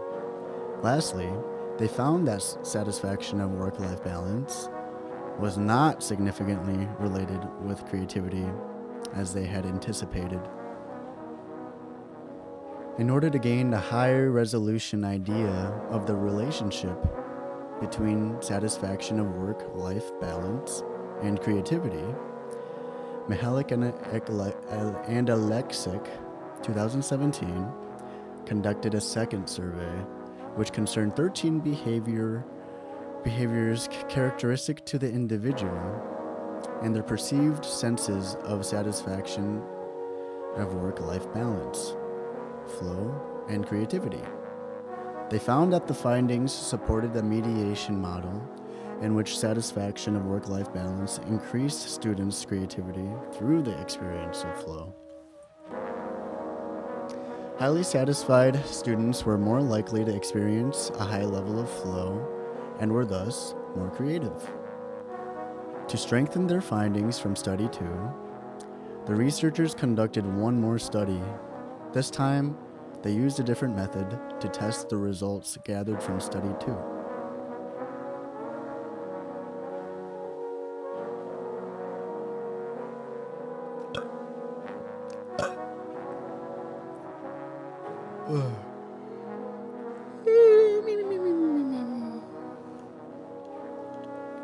The researchers utilized an experimental design in their next study. This was in order to strengthen the causal inference in the proposed mediation and rule out alternative explanations, 2017. The researchers gathered 90 students from an undergrad course at Slovenian University.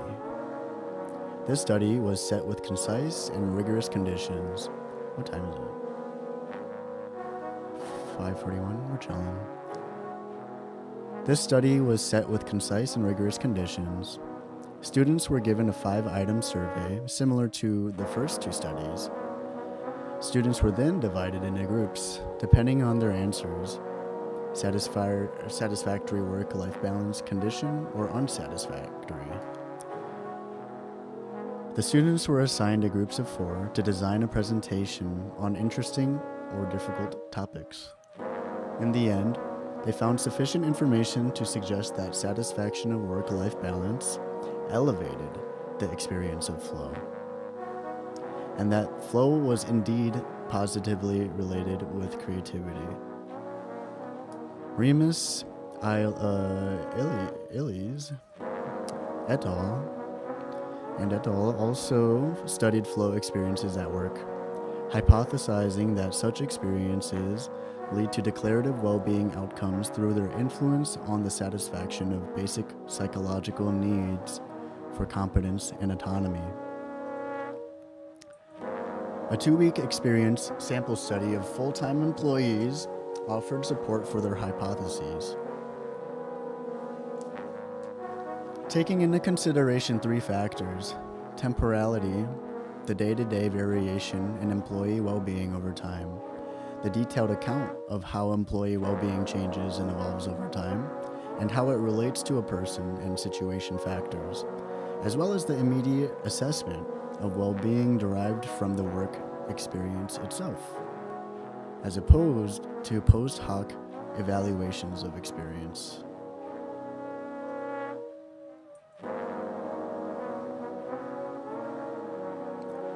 After an extensive selection process, 114 participants attended training sessions, which required them to complete a short personality trait survey. The day after the last training session, the experience sampling portion of the study began, in which participants completed a short study or survey during 3 blocks of time during the workday. These surveys inquired participants of their declarative well-beings for the day.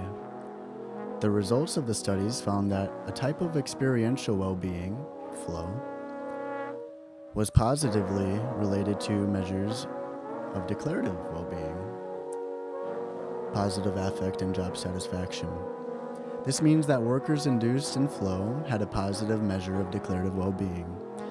The study has strong indications that basic psychological needs, such as acquired competence and autonomy, are important to accessing flow in the workplace, thus having a higher sense of declarative well-being.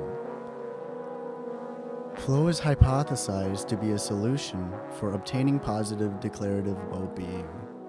There is evidence that supports the relationship between flow, challenge, and intrinsic motivation.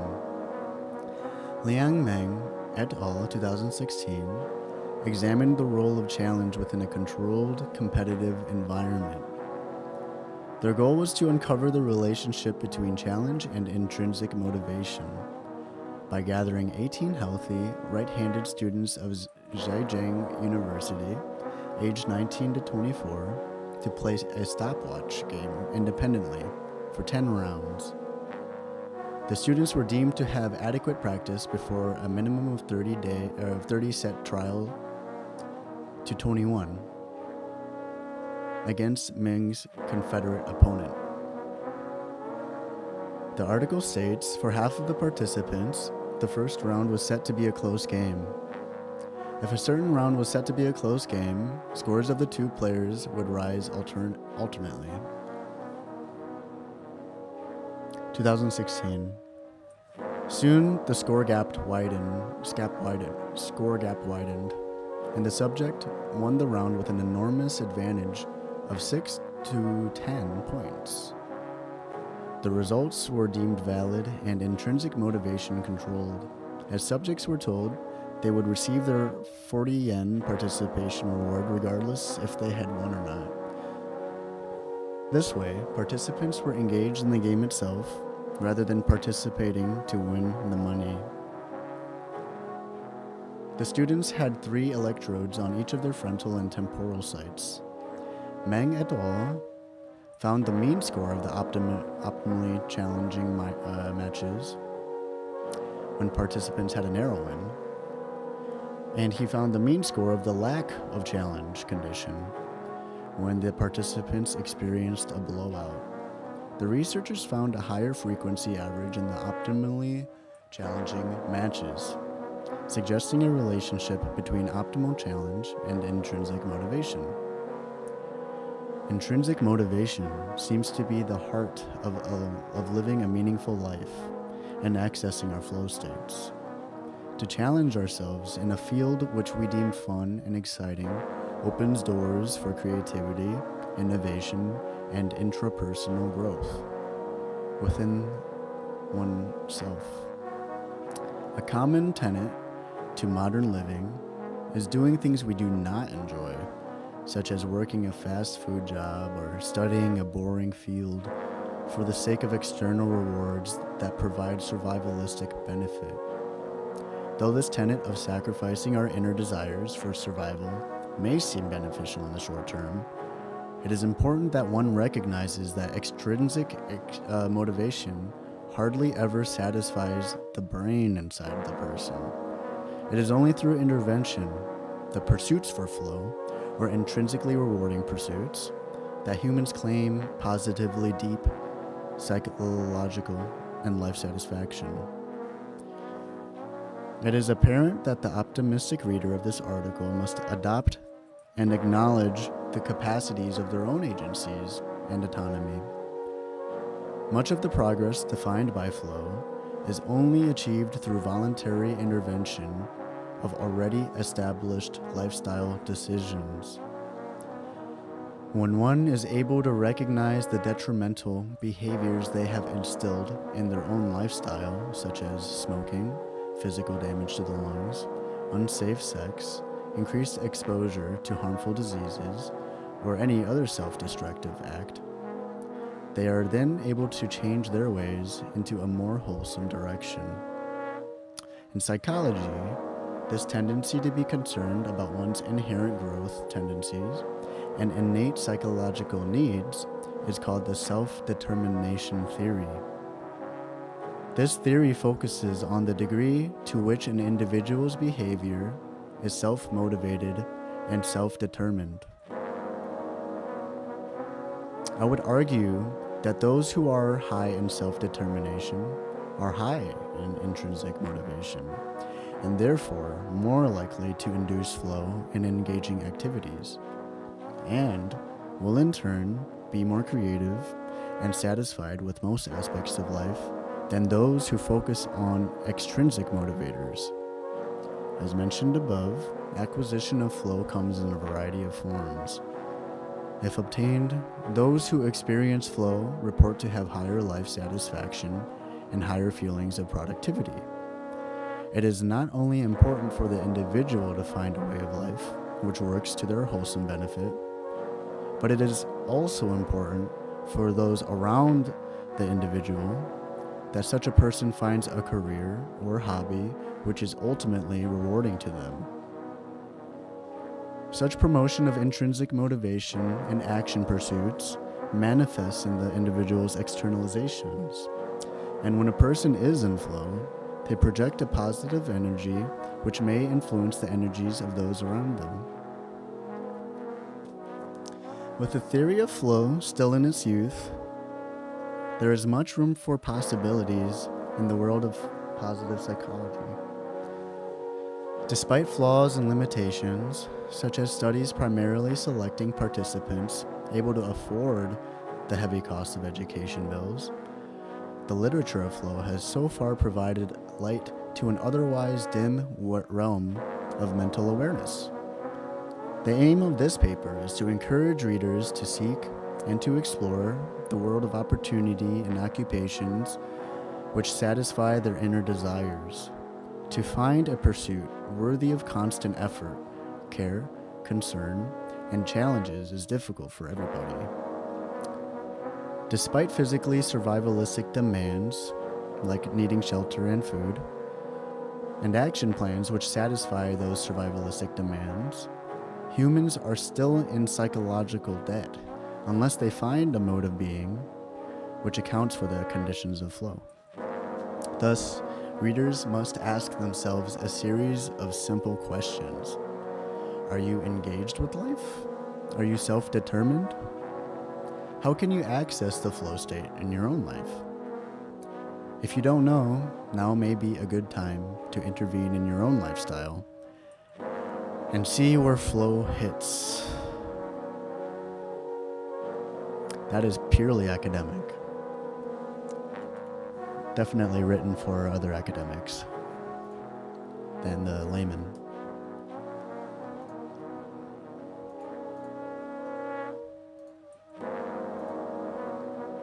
So I graduated 2 years, literally like 2 years after I wrote this, I think. It was like December 5th, 2020, or 2020. Or maybe it was 2019, actually. I don't fucking remember. I think I graduated in 2019, actually. So it was like a year, literally a year before I graduated, probably. The philosophy of happiness, and I'm hungry.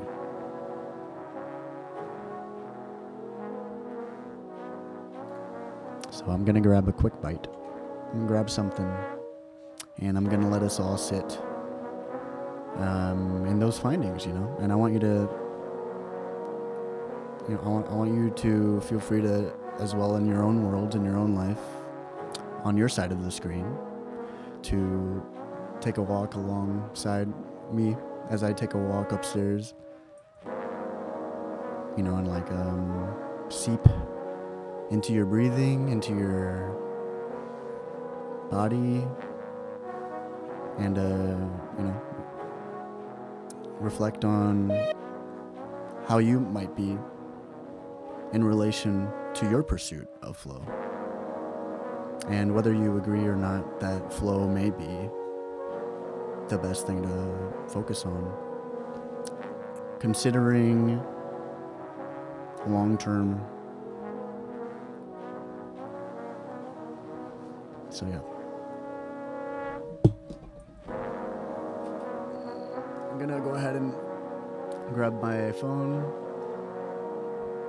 throw it into the charger so I can carry the session into the night.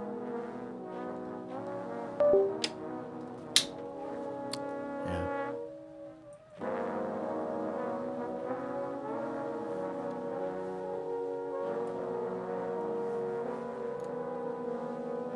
So here's a little sneak peek in the meantime, if you're interested. These next two papers are relatively short, it looks like, so... Oh, this is the whole paper. Alright, so, yeah, I'll be back.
topic.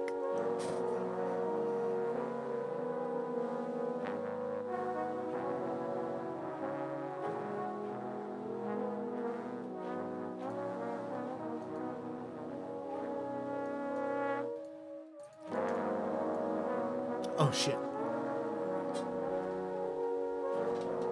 OSHA. OSHA. Help me, help me.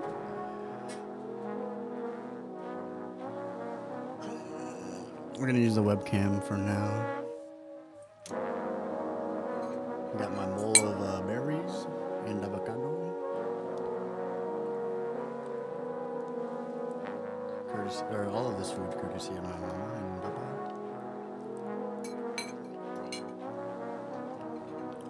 Thank you, mommy and daddy. I got a bowl of potatoes or rice and what is this? Potato? It looks like potato and salmon. So I'm really actually eating right now. I'm just gonna eat a fucking meal.